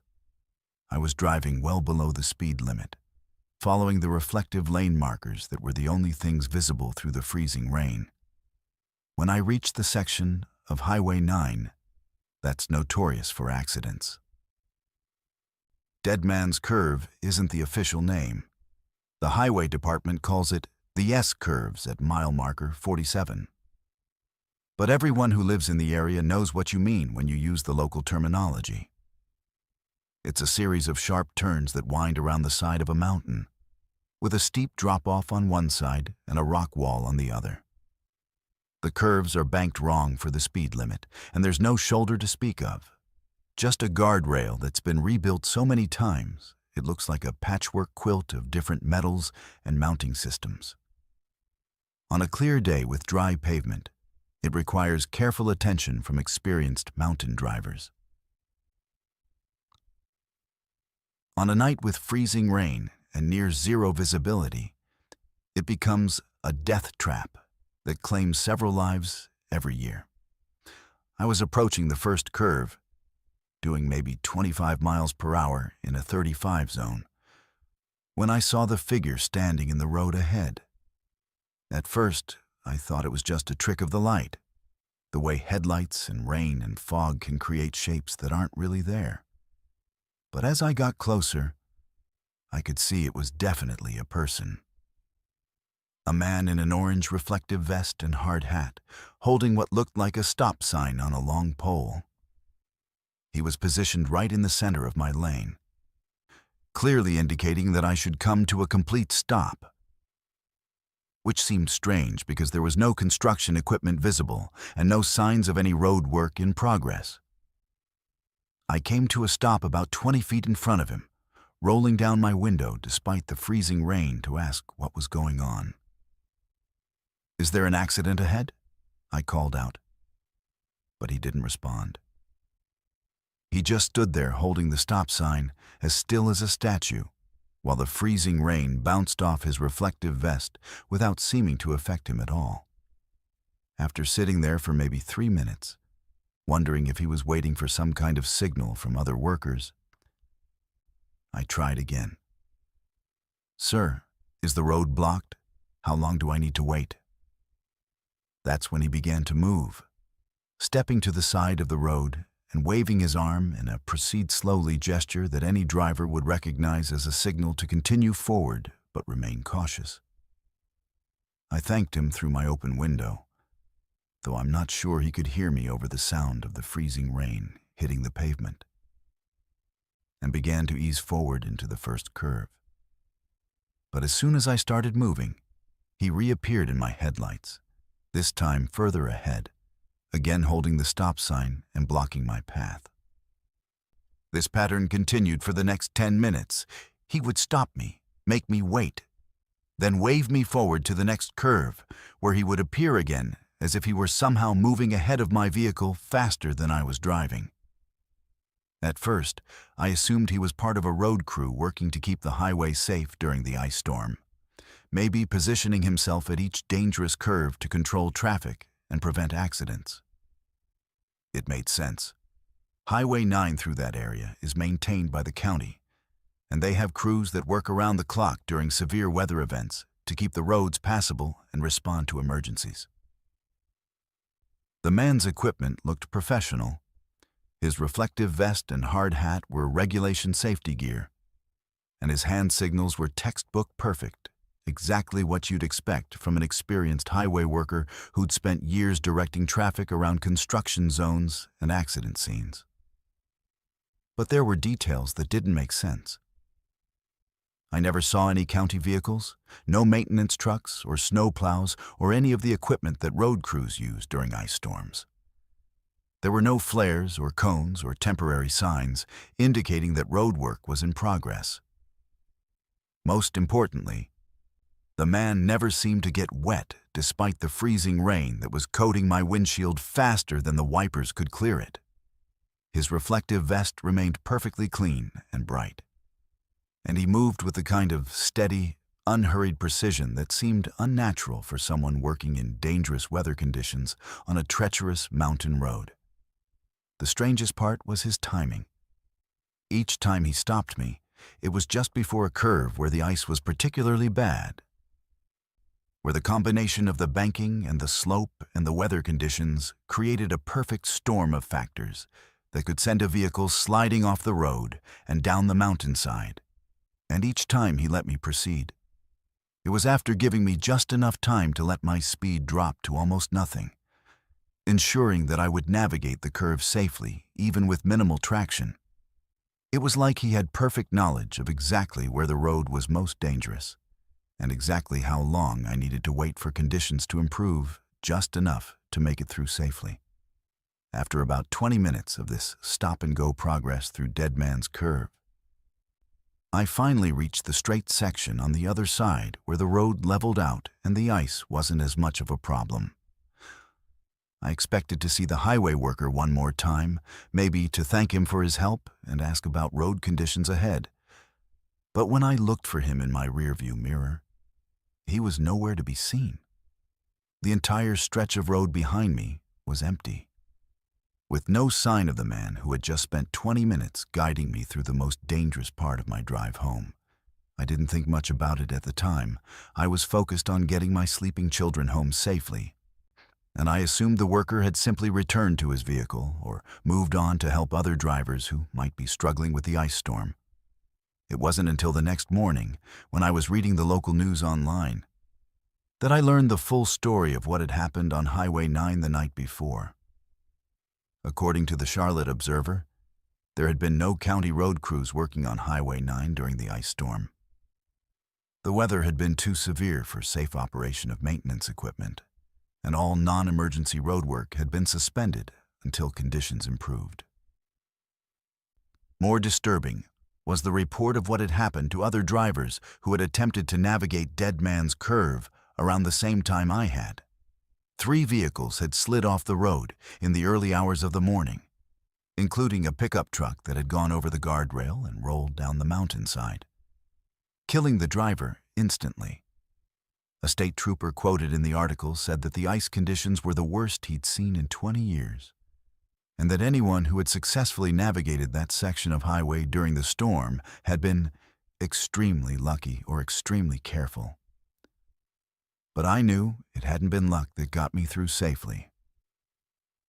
Someone had been there, controlling my speed and timing, making sure I approached each curve at exactly the right moment and exactly the right speed to maintain traction on the ice. I started researching the history of Dead Man's Curve, looking for any information that might explain who the highway worker could have been and why he had been there to help me when the county hadn't sent any crews out in the storm. What I found in the local newspaper archives made my blood run cold. In 2014, exactly 5 years before my encounter, a highway worker named James Mitchell had been killed while directing traffic around an accident scene at mile marker 47, the exact location where I'd first seen the man in the reflective vest. According to the accident report, James had been working late shift maintenance when he'd responded to a multi-vehicle accident caused by freezing rain. While setting up safety barriers to protect the wreckage, he'd been struck by a vehicle that lost control on the icy pavement and slid through the work zone. He was 43 years old, married with 2 young children, and had been working for the county highway department for 16 years. The newspaper had included a photograph of James with the obituary, and when I saw his face, I knew immediately that he was the man who had guided me through Dead Man's Curve. Same build, same facial features, same careful professional demeanor that had impressed me even through the freezing rain and darkness. But James Mitchell had been dead for 5 years, killed at the exact location where he'd appeared to help me navigate safely through conditions that were nearly identical to those that had claimed his life. Over the next few weeks, I started asking around among other real estate agents who regularly drive Highway 9, and I discovered that my experience wasn't unique. Several people had encountered a helpful highway worker at Dead Man's Curve during severe weather conditions, always at night, always during situations where the road was particularly dangerous due to ice or fog or rain. The descriptions were always consistent. A middle-aged man in county safety gear, professional and competent, who would appear just long enough to guide drivers safely through the curves and then disappear without explanation. One agent told me that James Mitchell had been known throughout the highway department as someone who took his job seriously, who genuinely cared about keeping travelers safe on dangerous mountain roads. If anyone was going to stick around after death to help people, she said, it would be James. He always said that every driver who made it home safely was a victory, and every accident was a personal failure. Maybe he's still out there, still trying to get that perfect safety record. I've driven Highway 9 dozens of times since that night, always during daylight hours when the weather is clear, and I've never seen James Mitchell again. But I've heard from other parents, other real estate agents, other people with children in their cars who've encountered him during dangerous conditions on Dead Man's Curve. He's always the same, professional, helpful, appearing just long enough to guide them safely through the most treacherous part of their journey, then disappearing back into whatever realm highway workers go to when their shift is finally over. I don't know if James Mitchell knows that he's dead, or if he's consciously choosing to continue his work from beyond the grave. All I know is that on a night when 3 other drivers lost their lives on the same stretch of road, a dead highway worker made sure that my children and I made it home safely, continuing to protect travelers on a curve that claimed his life 5 years ago and continues to claim lives today. And sometimes, when I'm driving through the mountains late at night with my family, I find myself hoping that if we ever encounter dangerous conditions again, James Mitchell will be there in his reflective vest and hard hat, making sure that every parent gets their children home safe. My name is Tadeo, and I work as a delivery driver for a regional logistics company that specializes in overnight shipping between Arizona and Colorado. It's not glamorous work, but it pays well enough to support my family. And I actually enjoy the solitude of long-distance driving, the way the highway stretches out ahead of you like a ribbon of possibility under the desert stars. I've been running this route for 3 years, and I thought I knew every mile of Interstate 40 between Phoenix and Denver, every truck stop and rest area and scenic overlook. But in February 2022, somewhere in the vast emptiness between Flagstaff and Gallup, my radio picked up a station that shouldn't exist, broadcasting from 1947 with a DJ who knew things about my life that no living person should know. The run started normally enough. I'd picked up a load of electronics from a distribution center in Phoenix, high-value stuff that needed to be in Denver by 6 a.m. for a corporate presentation that couldn't be delayed. The weight was good. The trailer was properly secured, and the weather forecast called for clear skies all the way across Arizona and into New Mexico. I'd made this exact run dozens of times before, and barring any mechanical problems or unexpected road construction, I could make the delivery with time to spare and still get home to my wife and daughter by dinner time. I left Phoenix just after sunset, which meant I'd be driving through the night across some of the most remote and beautiful country in the American Southwest. The desert takes on a different character after dark. What looks harsh and forbidding during the day becomes mysterious and almost magical under the stars. With distant mountains silhouetted against the sky like sleeping giants, and the highway stretching ahead like a pathway to somewhere beyond the edge of the world. I've always found night driving relaxing, especially on routes like this where traffic is light and you can cruise at a steady speed without constantly dealing with slower vehicles or aggressive drivers. About 2 hours into the drive, somewhere between Flagstaff and Winslow, I started scanning through radio stations to find something to keep me company through the long desert miles ahead. AM radio travels farther at night because of atmospheric conditions, and you can sometimes pick up stations from hundreds of miles away. Broadcasts from cities you've never visited, carrying voices and music across the empty spaces between. I was looking for news or talk radio. Something to help me stay alert during the monotonous stretches where the highway runs straight as an arrow for 50 miles at a time. That's when I found KDES 1340 on the AM dial, broadcasting from what the station identification announced as the high desert of Arizona, bringing you the finest in popular music and entertainment. The signal was crystal clear, none of the static or fading you usually get from distant stations. And the music was immediately familiar.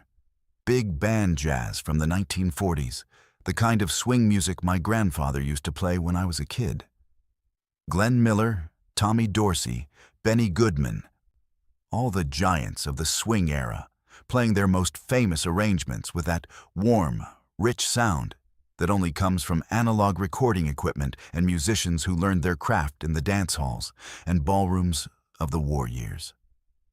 The DJ had a smooth, professional voice with a kind of mid-Atlantic accent that radio announcers cultivated in the 1940s, when broadcasting was still considered a prestigious profession that required perfect diction and impeccable timing.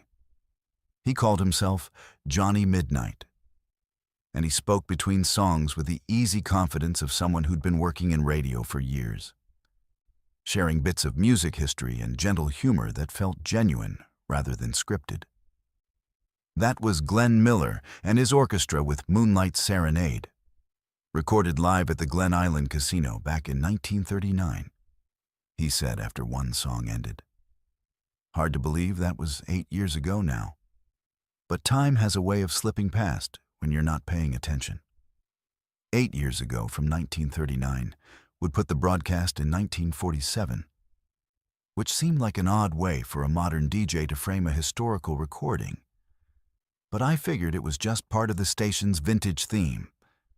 There are plenty of specialty stations that focus on music from specific eras, and some of them go to great lengths to create an authentic period atmosphere, complete with DJs who speak in period-appropriate language and reference contemporary events from the era they're celebrating. It was entertaining and educational, exactly the kind of programming that makes long-distance driving more enjoyable. But as the night wore on, Johnny Midnight's commentary became increasingly specific to 1947. Not just in terms of the music he was playing, but in references to current events and social conditions that went far beyond what any theme show would attempt. He talked about President Truman's struggles with the Republican Congress, about the ongoing housing shortage as servicemen returned from the war, about the rising tensions with the Soviet Union that everyone hoped wouldn't lead to another conflict. He mentioned movie stars and politicians and sports figures as if they were contemporary celebrities rather than historical figures. And he discussed technological innovations like television and jet aircraft as exciting new developments rather than established parts of modern life. When he started taking requests from listeners, I decided to test whether this was really an elaborate historical reenactment or something stranger. I don't have a CB radio in my delivery truck, but I do have a cell phone, and the station had given out a phone number for listeners who wanted to request songs or share dedications. I called the number expecting either to get a busy signal or to reach some kind of automated system that would maintain the 1947 illusion. But Johnny Midnight answered personally on the second ring. "KDES, you're on the air with Johnny Midnight," he said, his voice exactly the same as it sounded through the radio. "What can I play for you tonight, friend?" I asked him to play something by Nat King Cole, thinking that would be a safe request that would fit with the station's format. But his response caught me completely off guard. "Nat King Cole, excellent choice," he said. "I've got his new recording of the Christmas song right here, just came in from Capitol Records last week. Beautiful arrangement, though I have to say it's a little unusual to be playing Christmas music in February. Special occasion, Tadeo?" He'd used my name. I hadn't told him my name during our brief conversation, and there was no way he could have known it from caller ID or any other technological source, especially if he was really broadcasting from 1947. But somehow Johnny Midnight knew exactly who was calling, and he pronounced my name perfectly, with the correct Spanish pronunciation that most English speakers get wrong. I was so surprised that I just mumbled something about liking Christmas music year-round and hung up. But a few minutes later, Nat King Cole's voice filled my truck cab with the Christmas song, performed with the intimate, conversational style that made him one of the greatest interpreters of American popular song. That was for Tadeo, driving through the desert tonight with a truck full of electronics bound for Colorado, Johnny Midnight announced after the song ended. "Safe travels, friend, and give my regards to your wife Maria and your little girl Sophia when you get home. They're lucky to have a man who works so hard to provide for his family." My blood ran cold. I'd never mentioned my wife and daughter to anyone at the radio station, and I certainly hadn't told Johnny Midnight their names during our brief phone conversation. But somehow, he knew not just their names, but details about my life that only someone who knew me personally would know. And over the next 100 miles, Johnny Midnight continued to demonstrate impossible knowledge about my life, my family, and my circumstances. He played songs that had special meaning for Maria and me. "La vida es un sueño" by Benny Moré, which had been playing when we first danced together at her cousin's wedding, and "Bésame mucho" by Consuelo Velázquez, which Maria used to sing to Sophia when she was a baby. Between songs, he shared memories and observations that seemed to come from someone who had been present at important moments in my life. Someone who knew my hopes and fears and dreams in a way that felt both comforting and deeply unsettling. "You know, Tadeo," he said during one break between songs, "I've been thinking about what you told me last year about wanting to start your own trucking company. That's a big dream, friend, and it's going to take courage and determination to make it happen. But I believe in you, and I think your father would be proud of the man you've become, even if he never got to see you succeed in the way you're going to succeed. My father had died when I was 15, and I'd never spoken to anyone at KDES about my business plans or my relationship with my father, but Johnny Midnight spoke about these things as if we were old friends, as if we'd had many conversations over the years about my ambitions and my family history. The most unsettling moment came around 3 in the morning, as I was crossing into New Mexico and beginning the long climb through the mountains toward Gallup. Johnny Midnight had just finished playing a Tommy Dorsey arrangement of "I'll Never Smile Again" when he addressed me directly, without any prompting or phone call on my part. "Tadeo, I know you're wondering how I know so much about your life," he said, his voice carrying a note of sadness that hadn't been there earlier in the broadcast. "The truth is, I've been watching over your family for a long time, ever since your grandfather Miguel used to listen to KDES during his own long nights on the road back in the 1940s. My grandfather Miguel had been a truck driver, but he died before I was born. And I'd never heard any family stories about him listening to specific radio stations during his runs. But Johnny Midnight continued as if he were sharing memories of someone he'd known personally. Miguel was a good man. Just like you, Tadeo.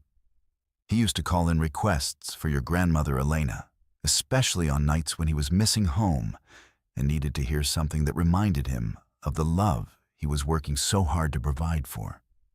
He had the same dreams you have. Wanting to build something lasting for his family, wanting to be remembered as a man who did right by the people he loved. The pieces were starting to come together in a way that made no rational sense, but felt emotionally true. My grandfather had died in a trucking accident in 1952, somewhere on a desert highway in Arizona, while hauling freight between Phoenix and Albuquerque. The family had never gotten many details about the accident, just that he'd apparently fallen asleep at the wheel during a night run and crashed into a bridge abutment. But now, Johnny Midnight was suggesting that my grandfather had been a regular listener to KDS, that there was some kind of connection between my family and this mysterious radio station that seemed to exist outside of normal time. I want you to know that Miguel is proud of you. Johnny Midnight continued, his voice now clearly addressing me as if I were sitting in the studio with him rather than driving through the New Mexico mountains. He's proud of the way you've carried on the family tradition of working hard and providing for the people you love. And he wants you to know that the dreams you're afraid to pursue are the same dreams he had for you before you were even born. Don't let fear keep you from building the business you've been planning, Tadeo. The road ahead is going to be challenging, but it's also going to lead you to the success your family deserves. By the time I reached Gallup, the sun was beginning to rise over the eastern mountains, and Johnny Midnight was signing off for the night. This is KDS, the voice of the high desert, saying goodbye until tomorrow evening, he said, his voice beginning to fade as if the signal was weakening with the approaching dawn. Remember, friends, the road may be long and sometimes lonely, but you're never really alone as long as you carry the love of your family in your heart. Safe travels, everyone, and keep your dial tuned to 1340 for the finest in music and companionship through the desert night. I tried to find KDES again on subsequent runs, scanning through the AM dial during the hours when I'd first encountered the station. But 1340 carried only static or distant signals from conventional radio stations playing modern music. Internet searches turned up no reference to KD's or Johnny Midnight, and when I contacted the FCC to ask about historical broadcasting licenses in Arizona, they had no record of any station using those call letters or broadcasting on 1340 AM from the high desert region. But the impact of that night stayed with me. 6 months later, I used my savings to make a down payment on my own truck. And within a year, I'd started the small trucking company I'd been dreaming about for so long. Maria and Sophia are proud of what we've built together. And sometimes, during long desert nights, when I'm running loads across the Southwest, I think I can hear the faint echo of Johnny Midnight's voice carried on the wind, still watching over drivers like my grandfather Miguel, still playing the music that connects us across the years to the people we love, and the dreams that keep us moving forward through the darkness toward whatever waits beyond the horizon. My name is Arya, and I'm an emergency room physician at UCSF Medical Center in San Francisco, which means I'm trained to stay calm under pressure, think logically during crises, and approach unusual situations with scientific skepticism. I've seen things in the ER that would shake most people's faith in the natural order of the world. Unexplained recoveries, mysterious injuries, cases where modern medicine collides with forces we don't fully understand. But nothing in my medical training prepared me for what happened to me in October 2020. Driving home from a medical conference through the fog-covered hills of Northern California. when I took a detour that led me through towns that had been destroyed by earthquakes decades before I was born. The conference had been in Monterey, 3 days of presentations on emergency trauma protocols that should have been routine continuing education, but had turned into a frustrating exercise in medical politics and pharmaceutical marketing. I'd flown down from San Francisco on Thursday, planning to drive the scenic coastal route home on Sunday afternoon. But fog had rolled in from the Pacific so thick that Highway 1 was basically undrivable. The rental car company had given me a white Lexus sedan with GPS navigation, and the system was insisting that the fastest route back to San Francisco was inland through the mountains, even though that meant giving up the beautiful ocean views I'd been looking forward to. I left Monterey around 4 p.m., thinking I'd be home by 7 or 8. But the fog followed me inland, turning what should have been a pleasant drive through wine country into a nerve-wracking crawl through near-zero visibility.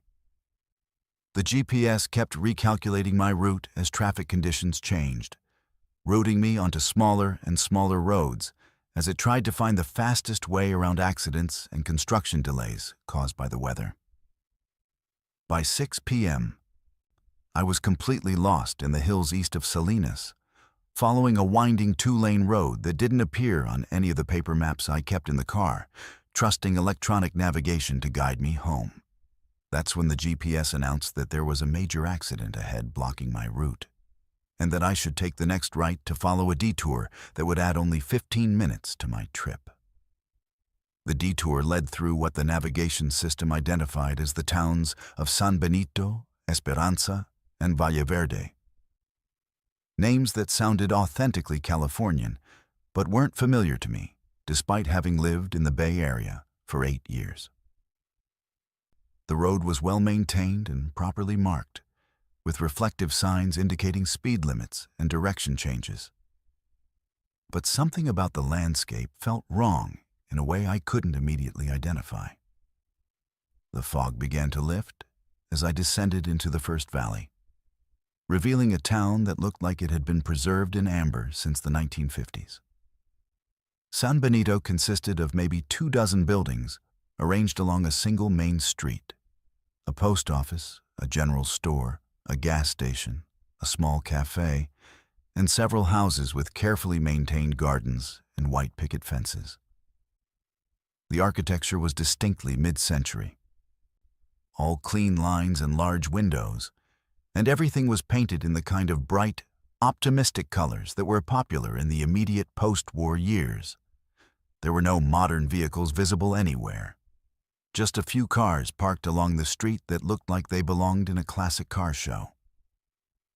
I stopped at the gas station, thinking I should fuel up before continuing the drive home. But the attendant who came out to help me was dressed in a uniform that looked like it came from the Eisenhower era. Pressed khakis, a white shirt with the company logo embroidered on the pocket, and a cap that sat at precisely the right angle. He was maybe 60 years old, with the kind of meticulous grooming that men of his generation took seriously, and he spoke with the formal courtesy that had been standard in the service industry before everything became casual and hurried. "Good evening, ma'am," he said, tipping his cap. "Fill it up with regular?" The price displayed on the pump was 98 cents per gallon, which seemed impossibly low, even accounting for the remote location. But I figured maybe it was some kind of promotional pricing or the rural equivalent of a loss leader designed to attract customers to buy other items in the store. I paid with my credit card, though the attendant looked puzzled by the chip reader and had to swipe it the old-fashioned way, explaining that their electronic systems were still pretty new and sometimes had trouble with cards from out of state. The next town, Esperanza, was larger but maintained the same mid-century aesthetic. The main street was lined with shops that could have been transplanted directly from 1955. A 5-and-dime store with window displays of household goods and children's toys. A drugstore with a soda fountain visible through the front window. A movie theater showing films I'd never heard of, but which were advertised as new releases. The people walking the sidewalks were dressed in period-appropriate clothing and moved with the unhurried pace of small-town life, stopping to chat with neighbors and window shop in a way that seemed genuinely relaxed rather than performed for the benefit of tourists. I was beginning to suspect that I'd stumbled into some kind of historical preservation area or living museum, the kind of place where entire communities maintain period authenticity as a tourist attraction. California has several such areas, particularly in the Gold Country and along the coast, where towns have turned their history into their primary economic asset. But there were no signs indicating that this was a historical site. No admission fees or tour guides or gift shops selling postcards and souvenirs.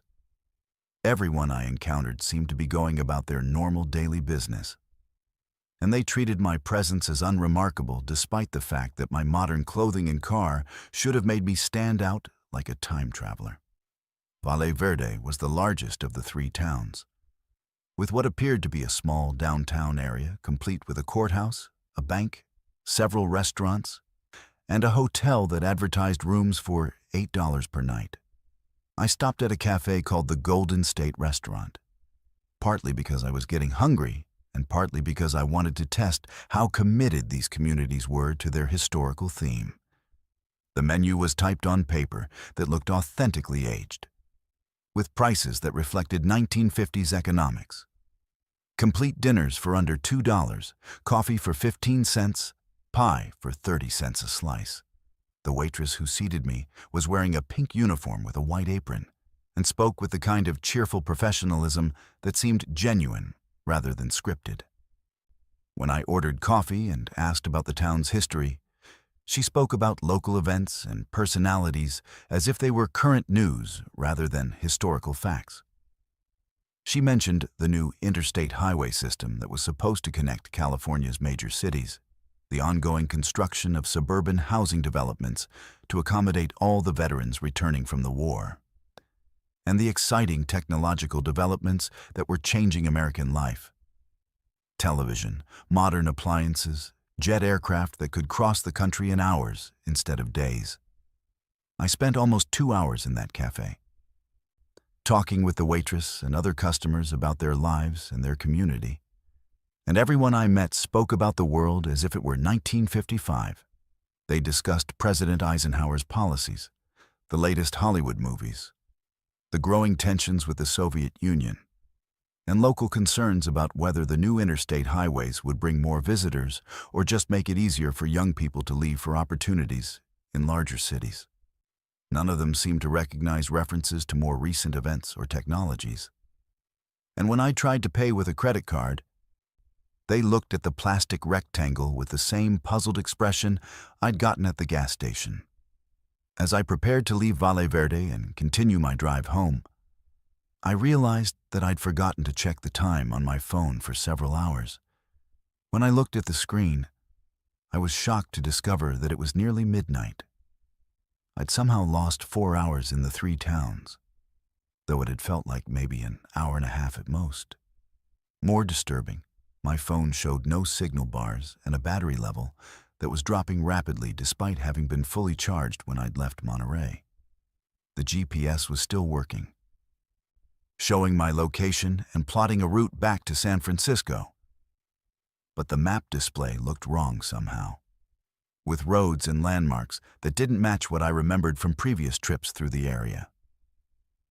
The drive home took less time than it should have, as if the distance between Valle Verde and San Francisco had somehow compressed while I was exploring the three towns. I found myself back on familiar highways without any clear memory of how I'd gotten there. And when I reached my apartment in the Mission District, the clock on my dashboard showed that it was only 9:30 p.m., despite my phone insisting that I'd been gone for over 8 hours. I went to bed thinking that the fog and the long conference weekend had left me more disoriented than I'd realized. That fatigue and stress had caused me to misperceive time and distance in a way that had created a false memory of visiting towns that probably didn't exist. But the next morning, when I checked the photos I'd taken with my phone during my stop in Valle Verde, I found images that couldn't be explained by any rational understanding of time or geography.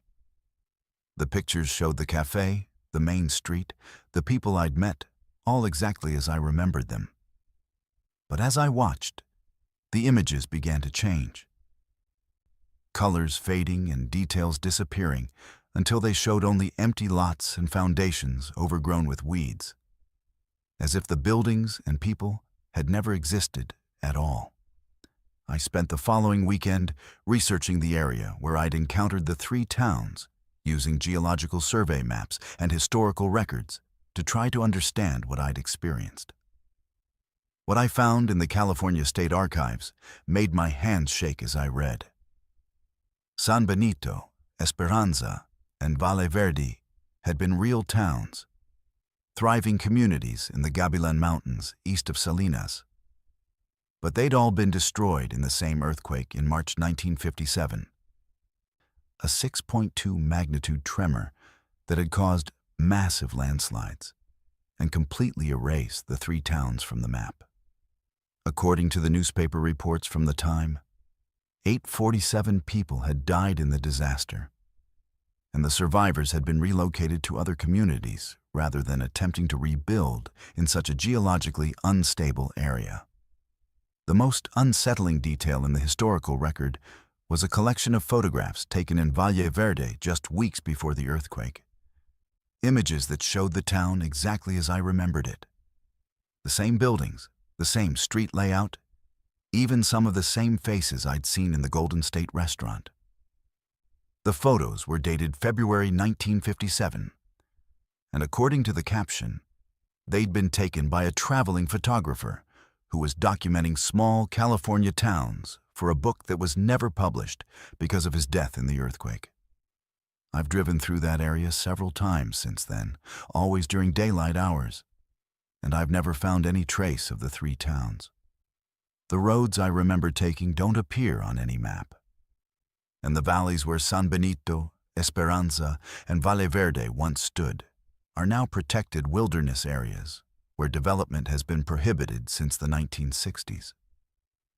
But sometimes, when fog rolls in from the Pacific and visibility drops to near zero, I wonder if those towns are still there, still living out their final weeks before the earthquake, still welcoming travelers who take the wrong turn and find themselves visiting places that time forgot. The photos on my phone have completely faded now, leaving only blank files with corrupted data that my computer can't read. But I still have the receipt from the Golden State restaurant, printed on paper that's yellowing with age and showing a date from February 15, 1957, just 3 weeks before the earthquake that erased Valle Verde from the world. Sometimes I take it out and look at it, wondering if I really visited those towns or if the receipt is just a souvenir from a past that never was. Evidence of a detour that led not through space, but through time, to a place where people were still living their normal lives in the final moments before everything changed forever. My name is Sage, and I work as an insurance investigator for a large firm that specializes in suspicious claims and potential fraud cases. It's the kind of job that requires you to be naturally skeptical, to look for inconsistencies in people's stories, and to approach every case with the assumption that someone is probably lying to you about something important. After 28 years in this business, I thought I'd developed an almost supernatural ability to detect deception and uncover the truth behind even the most elaborate schemes. But in March 2018, while investigating a series of hit-and-run cases along Interstate 75 through rural Kentucky, I encountered something that challenged every assumption I'd ever made about the boundary between the living and the dead. The case had been assigned to me because the pattern was too consistent to be coincidental, but too scattered to suggest a single perpetrator. Over the course of 18 months, there had been 7 hit-and-run accidents along a 50-mile stretch of I-75 between London and Corbin, all involving single pedestrians struck by vehicles that fled the scene without stopping to render aid or report the incident.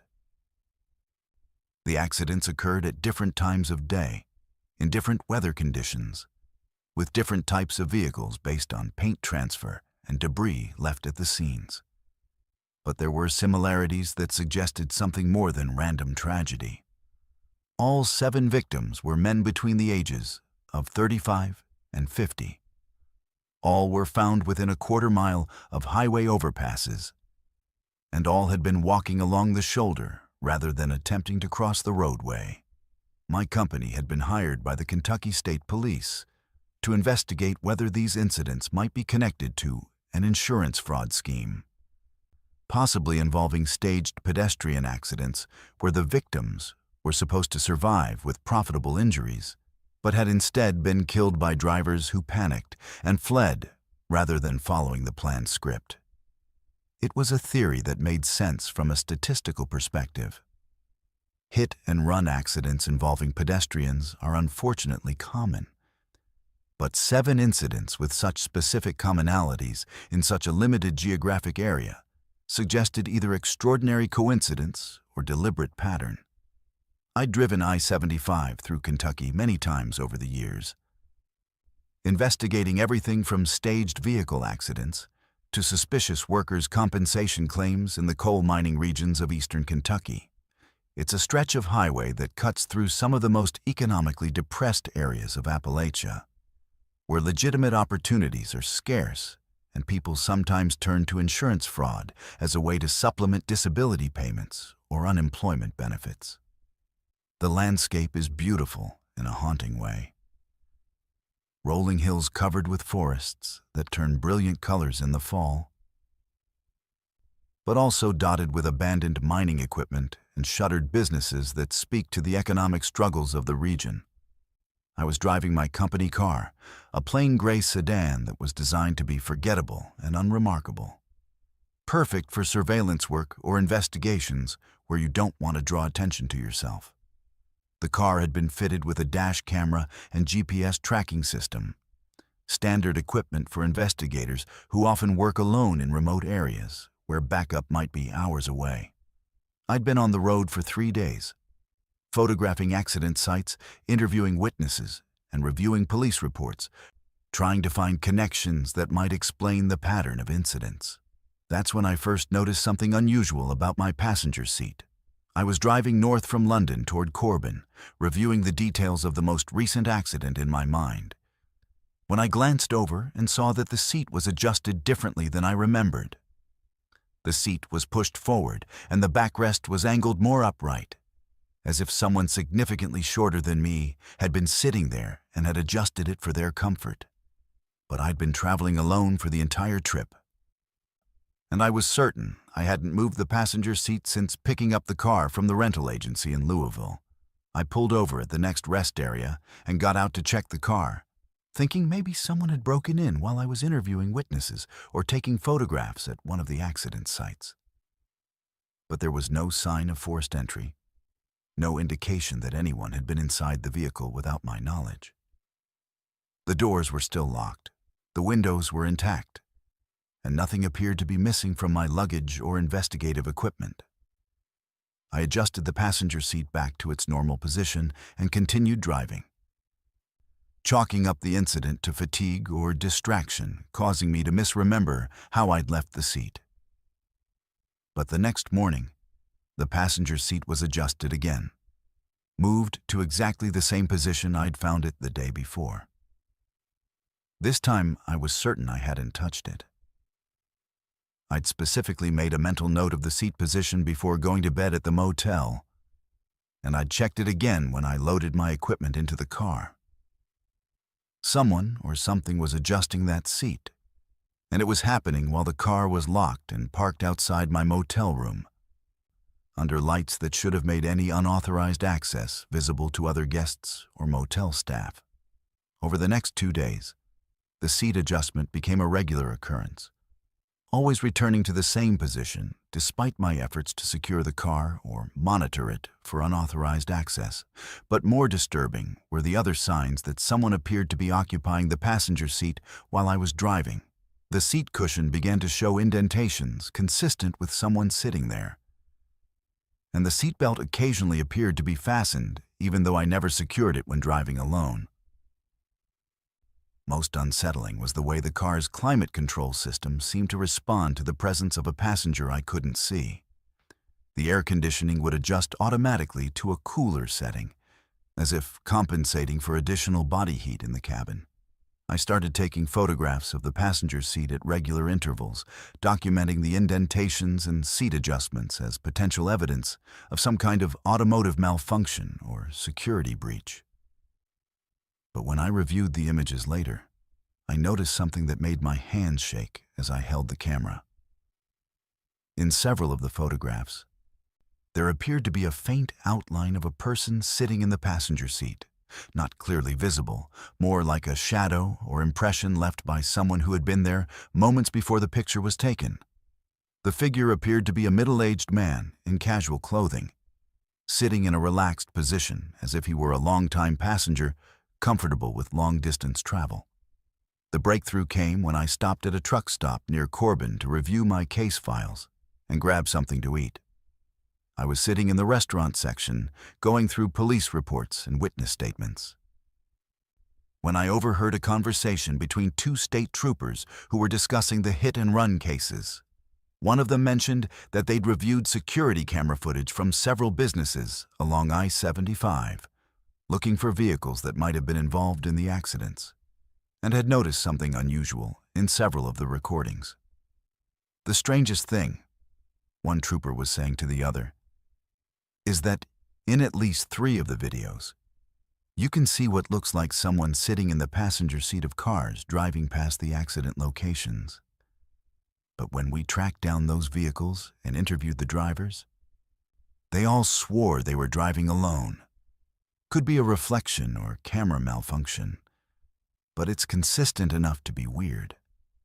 I introduced myself and showed them my credentials, explaining that I was investigating the same cases for insurance purposes.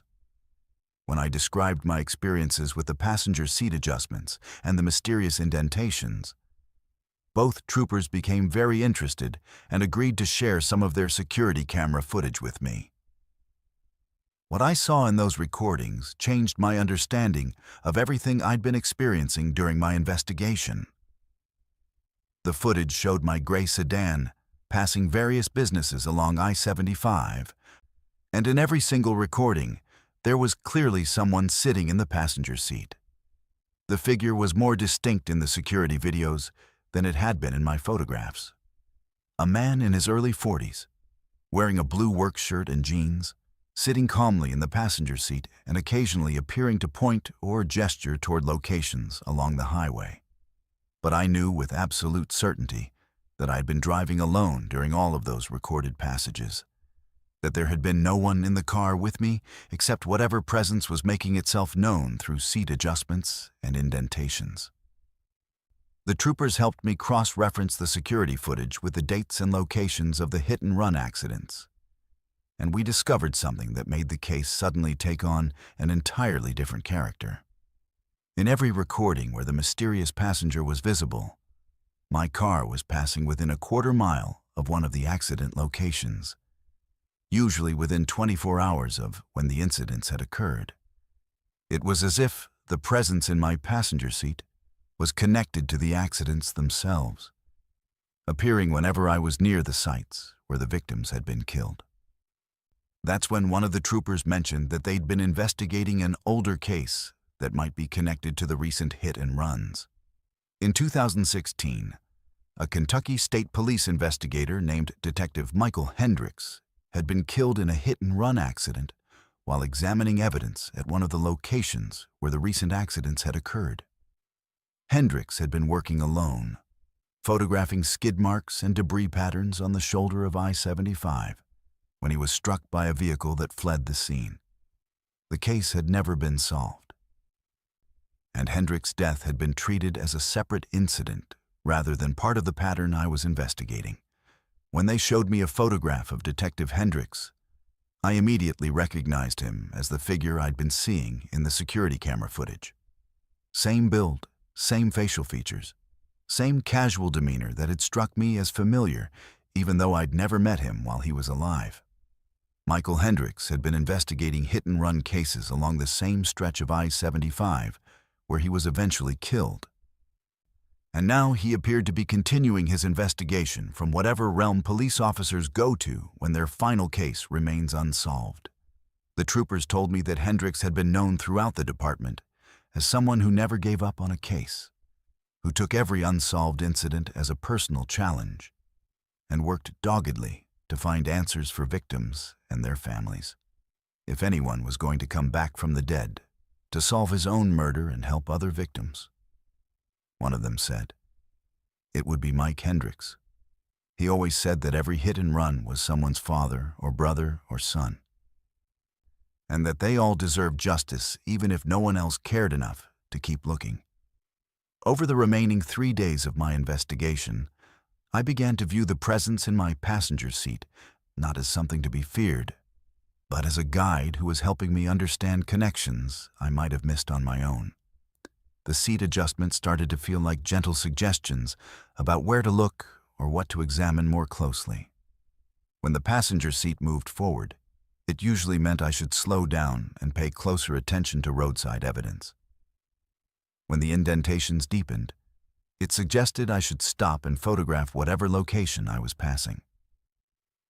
Following these subtle suggestions, I was able to identify paint transfer evidence that had been overlooked at 2 of the accident scenes, fragments that eventually led to the identification of vehicles involved in 3 of the hit-and-runs.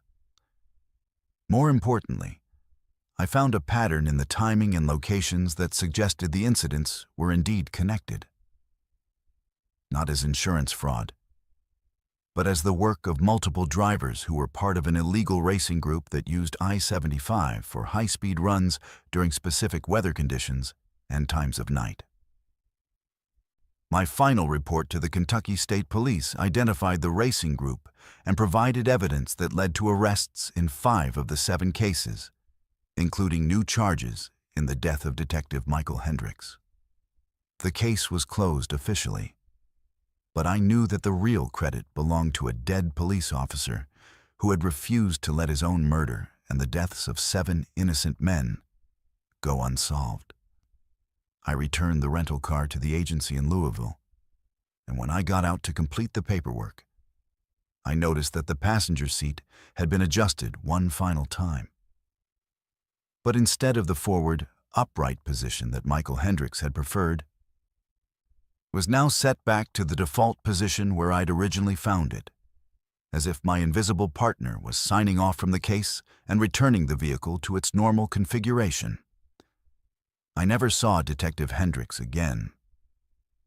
But sometimes when I'm working hit-and-run cases in other parts of the country, I find myself checking the passenger seat and hoping that some other dedicated officer is still out there, still looking out for investigators who are trying to find justice for victims whose voices have been silenced but whose cases deserve to be solved. My name is Adeline, and I make my living as a travel photographer and blogger, documenting hidden gems and off-the-beaten-path destinations throughout the American West. I've spent the last 5 years living out of a converted van, chasing perfect light and unique landscapes from Alaska to Mexico, building a following of people who crave authentic travel experiences away from the crowded tourist traps. My specialty is finding those magical places that most people drive past without noticing. Abandoned ghost towns, natural formations that don't appear on any map, viewpoints that offer perspectives you can't get anywhere else in the world. But in August 2021, while photographing scenic overlooks along the Pacific Coast Highway through Big Sur, I discovered that some locations exist in more than one time period simultaneously, and my camera somehow captured layers of history that shouldn't be visible to the naked eye.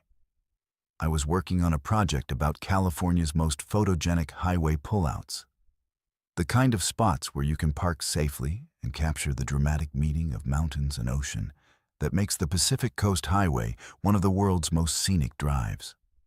Big Sur is a photographer's paradise. Every mile offers new compositions, different lighting conditions, and seasonal changes that transform familiar locations into completely new subjects. I'd driven this route dozens of times over the years, but I was always discovering new angles and perspectives that I'd somehow missed on previous trips. The van I was traveling in was a 2018 Ford Transit that I'd converted into a mobile photography studio and living space. The back was equipped with everything I needed for extended road trips: a bed, a small kitchen, storage for camera equipment, and a workstation where I could edit photos and update my blog. Solar panels on the roof kept my batteries charged, and a cellular booster ensured I could stay connected even in remote areas where regular cell service was spotty. It was the perfect setup for someone whose job required both mobility and the ability to work from wherever the best shots might be found. I'd been driving south from San Francisco toward Los Angeles, taking my time and stopping at every scenic overlook that caught my eye. The weather was perfect: clear skies, moderate temperatures, and the kind of golden afternoon light that makes everything look like it belongs in a travel magazine. I was looking for shots that captured not just the beauty of the landscape, but the sense of adventure and freedom that comes from exploring California's most dramatic coastline. My blog readers were always asking for recommendations about where to stop and what to photograph. So I was documenting GPS coordinates and access information along with the artistic shots. The overlook where everything started to go wrong was at mile marker 31. A small pull-out carved into the cliff face that offered panoramic views of the coastline stretching north and south as far as the eye could see.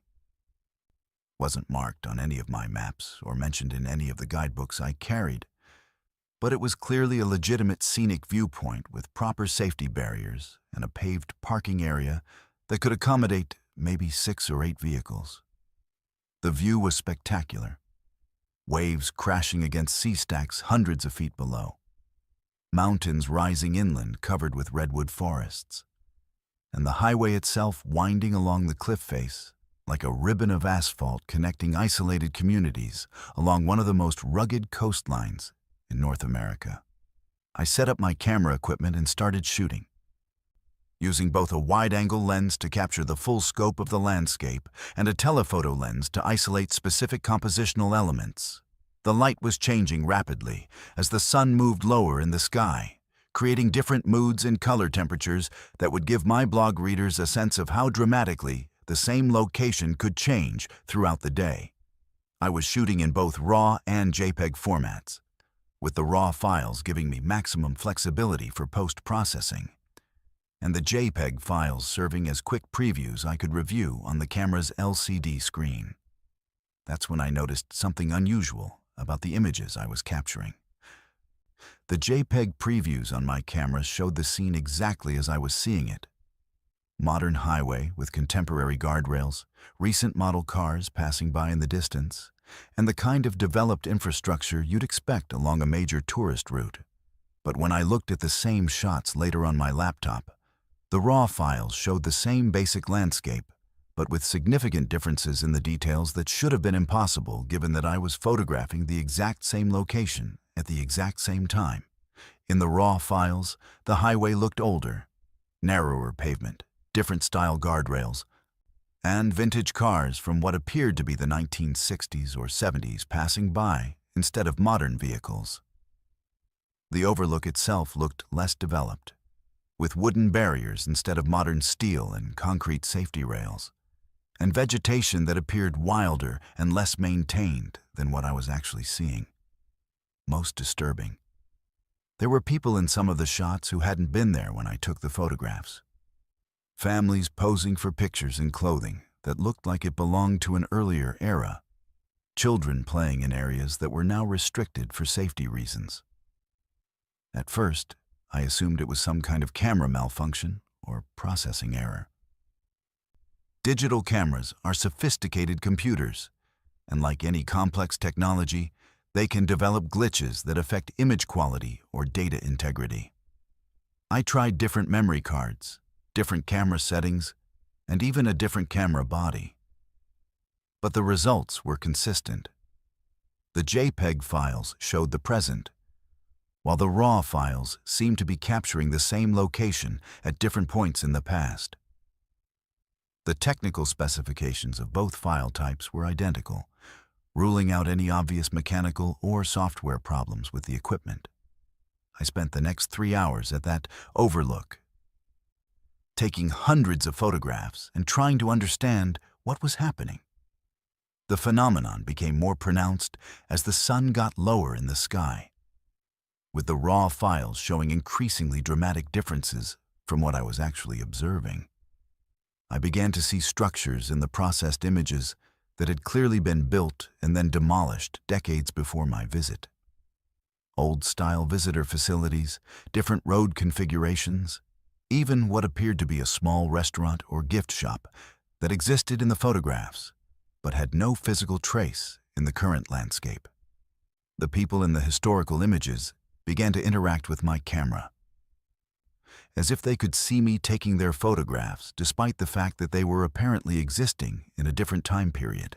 Children would wave at the camera, couples would pose for pictures, and families would gather together as if they knew someone was documenting their visit to this scenic overlook. But when I looked away from the camera and scanned the actual overlook with my naked eyes, I was completely alone. No other visitors, no sounds except the wind and the waves far below. No sign of human presence other than my own van and photography equipment. The most unsettling images were the ones that seemed to show the same location during different historical periods simultaneously, as if multiple timelines were overlapping in the same physical space. I captured shots that showed modern guardrails in the foreground with vintage cars passing on a highway that looked like it was from the 1960s, or contemporary safety barriers protecting visitors who were dressed in clothing from the 1970s. The lighting and shadows were consistent throughout each image, suggesting that these weren't composite photographs or double exposures, but genuine captures of a location where different time periods were somehow coexisting. As the sun began to set, the temporal layers in my photographs became more complex and historically significant. I started seeing images of what appeared to be the original construction of the Pacific Coast Highway, with workers in period-appropriate clothing and equipment that dated back to the 1930s. There were shots of what looked like early tourists visiting the area in cars from the 1940s and 50s, families on road trips during the golden age of American highway travel. Some images seemed to show the overlook during World War II, when the coastline was under military surveillance and civilian access was restricted. The most historically significant images appeared to show the area before any development at all, when the coastline was inhabited only by Native American communities who had lived along this stretch of the Pacific for thousands of years. These photographs showed people in traditional clothing using trails that followed the natural contours of the cliffs, fishing from rocks that had since been altered by highway construction, and living in harmony with a landscape that existed long before European settlement and the development of modern transportation infrastructure. By the time I packed up my equipment and prepared to leave the overlook, I had documented what appeared to be a complete visual history of the location spanning from prehistoric times to the present day. But as I reviewed the images on my laptop that evening, I realized that they were changing before my eyes. Details that had been clearly visible in the afternoon were beginning to fade, colors were shifting, and entire figures were disappearing as if the temporal connection between different time periods was weakening as I moved away from the specific location where I'd captured the photographs. Within a week, most of the historical elements had vanished entirely, leaving me with conventional landscape photographs that showed only the contemporary scene I had actually observed. The vintage cars became modern vehicles. The period-dressed families disappeared completely, and the older infrastructure reverted to its current configuration.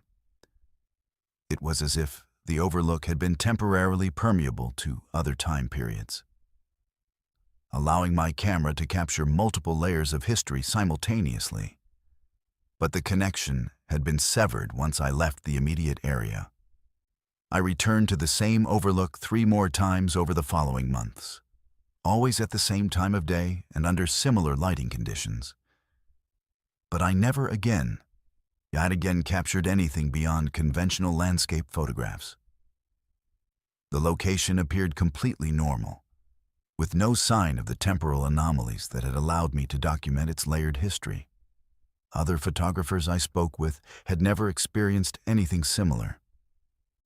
And attempts to research the specific history of mile marker 31 turned up no records of any unusual phenomena or reports of similar experiences. The only evidence I have left of what happened that day is a single photograph that somehow retained its historical elements, even after all the others had reverted to normal contemporary images. It shows the overlook as it exists today, but with a family from what appears to be the 1960s posed in the foreground, waving at the camera as if they could see me taking their picture across more than half a century of time. The image is technically perfect, with no signs of manipulation or composite work. But it shows something that should be impossible. A moment when the past and present occupied the same physical space, and my camera was able to capture both simultaneously.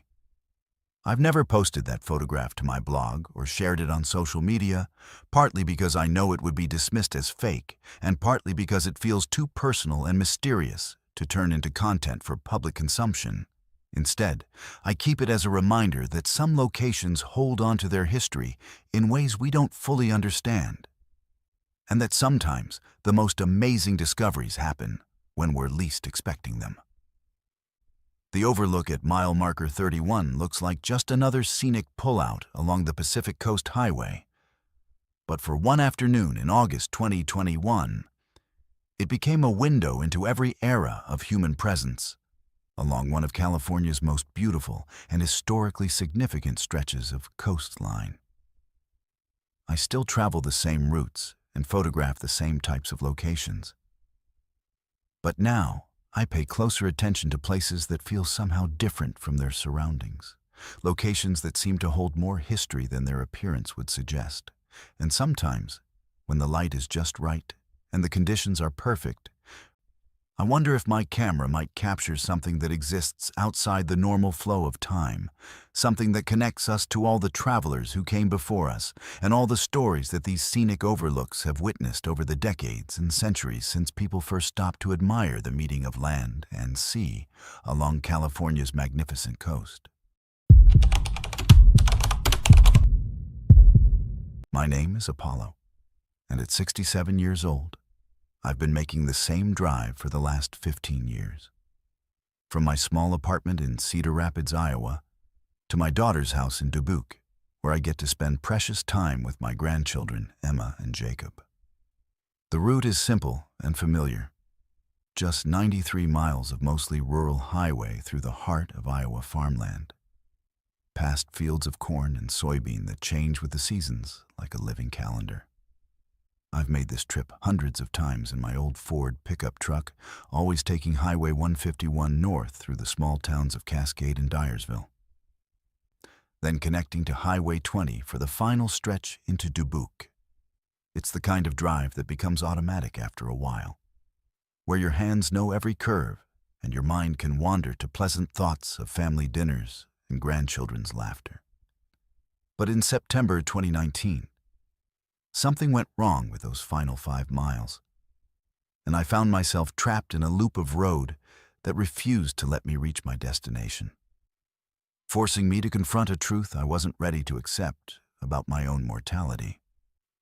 I'd retired from the Postal Service 3 years earlier after 42 years of delivering mail through Iowa winters and summers, building relationships with every family on my route and watching neighborhoods change as children grew up and moved away.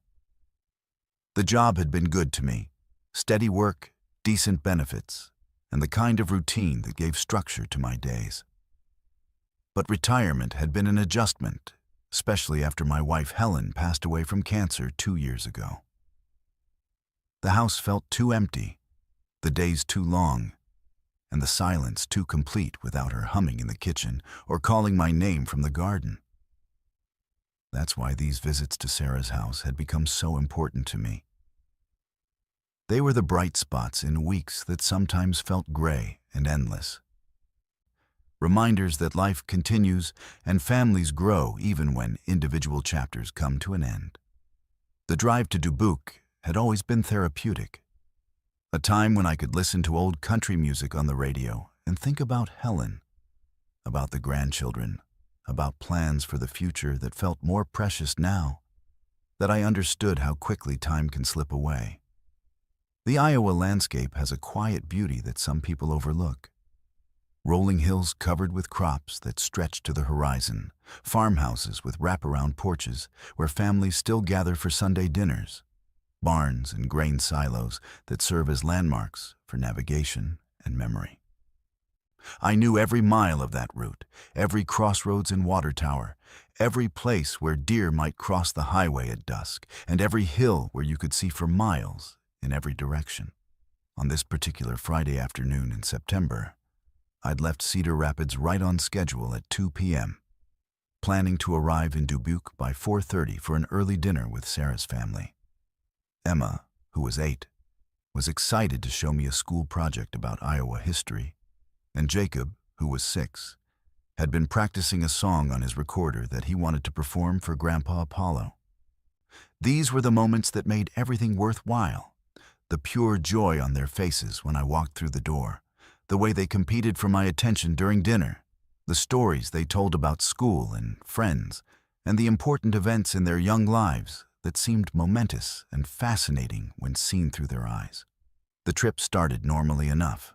I filled up the truck at my usual gas station, checked the oil and tire pressure the way I'd been doing for 50 years of driving, and headed north on Highway 151 with a cooler full of homemade cookies that I'd spent the morning baking for the grandchildren. The radio was playing Merle Haggard, and the late afternoon sun was creating that golden light that photographers love, making the cornfields look like something from a Norman Rockwell painting. I was thinking about Helen, how she used to love these drives to visit Sarah, how she'd point out changes in the farms we passed and speculate about the lives of the people who lived in the houses scattered across the landscape. The trouble started when I reached what should have been the final 5 miles of the journey. I'd passed all the familiar landmarks, the red barn with the mail pouch tobacco sign painted on the side, the historic church with the tall steeple that you could see from miles away, the crossroads where Highway 151 intersected with the county road that led to the Amana colonies. According to my odometer and my internal GPS developed over years of making this same trip, I should have been 5 miles from Sarah's house, close enough to start anticipating the excited voices of Emma and Jacob when they heard my truck in the driveway. But those 5 miles seemed to stretch endlessly ahead of me. I drove for what felt like 20 minutes at my usual speed of 55 miles per hour, watching for the familiar signs that marked the approach to Dubuque. The water tower with the city name painted in blue letters, the billboard advertising the local casino, the cluster of farm equipment dealerships that indicated the transition from rural highway to suburban development. But none of these landmarks appeared. Instead, the road continued in a straight line through identical farmland, with the same style of fields and fences and farmhouses repeating in a pattern that should have been impossible given the actual geography of the area. I began to worry that I'd somehow missed a turn or taken a wrong exit, despite having driven this route hundreds of times without ever getting lost. I pulled over at what appeared to be a familiar gas station. The same brand, the same layout, the same elderly attendant who'd been working there for years. But when I asked for directions to Dubuque, he looked at me with confusion and said he'd never heard of any city by that name.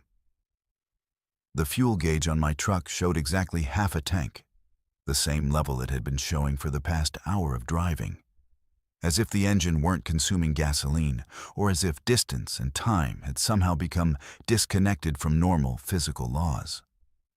I tried calling Sarah on my cell phone to let her know I was running late, but the calls wouldn't connect. The phone showed full signal strength, but every call attempt resulted in a busy signal or message saying the number was no longer in service. When I tried calling other numbers, my own doctor, the grocery store where I shopped, even the time and temperature service, I got the same results. It was as if my phone could see the network but couldn't actually connect to the outside world, leaving me isolated in a bubble of highway that existed separately from the rest of reality. The sun began to set, but instead of continuing its normal arc toward the western horizon, it seemed to freeze in place, casting the same golden late afternoon light that never progressed toward evening. The digital clock on my truck's dashboard had stopped at 4:15 p.m., the exact time when I should have been pulling into Sarah's driveway to be greeted by running grandchildren and the warm smell of pot roast from the kitchen. But instead of family dinner, I was trapped on an endless stretch of highway that refused to deliver me to my destination. As I continued driving, I began to encounter other vehicles that seemed to be stuck in the same loop. An elderly woman in a blue Buick who looked lost and frightened, a middle-aged man in a work truck who kept checking his watch and shaking his head, a young couple in a minivan with children's voices audible through their windows. When I tried to flag them down or get their attention, they seemed to see me but couldn't hear me, as if we were all existing in parallel versions of the same road, close enough to observe each other, but unable to communicate or help. The farmland began to look increasingly familiar, not just in general characteristics, but in specific details that suggested I was passing the same locations over and over again. The red barn with the mail pouch sign, the historic church, the crossroads, all the landmarks I'd passed an hour earlier were appearing again in exactly the same sequence, as if the 5-mile stretch of highway were somehow looped back on itself, creating a closed circuit that had no exit or destination. That's when I began to understand what was really happening. The memories started coming back in fragments. The chest pains that had been getting worse over the past few months. The appointment with the cardiologist that I'd been putting off. The moment of sharp pain and dizziness that had struck just as I was approaching the final stretch of highway toward Sarah's house. I remembered the truck veering off the road, the sensation of spinning, the impact that had seemed to last both forever and no time at all. The endless highway wasn't a supernatural trap or a glitch in reality. It was my mind's way of avoiding the truth I wasn't ready to face.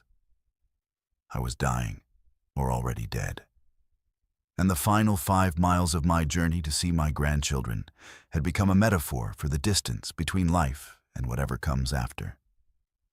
The familiar route, the golden afternoon light, the sense of anticipation about reaching my destination.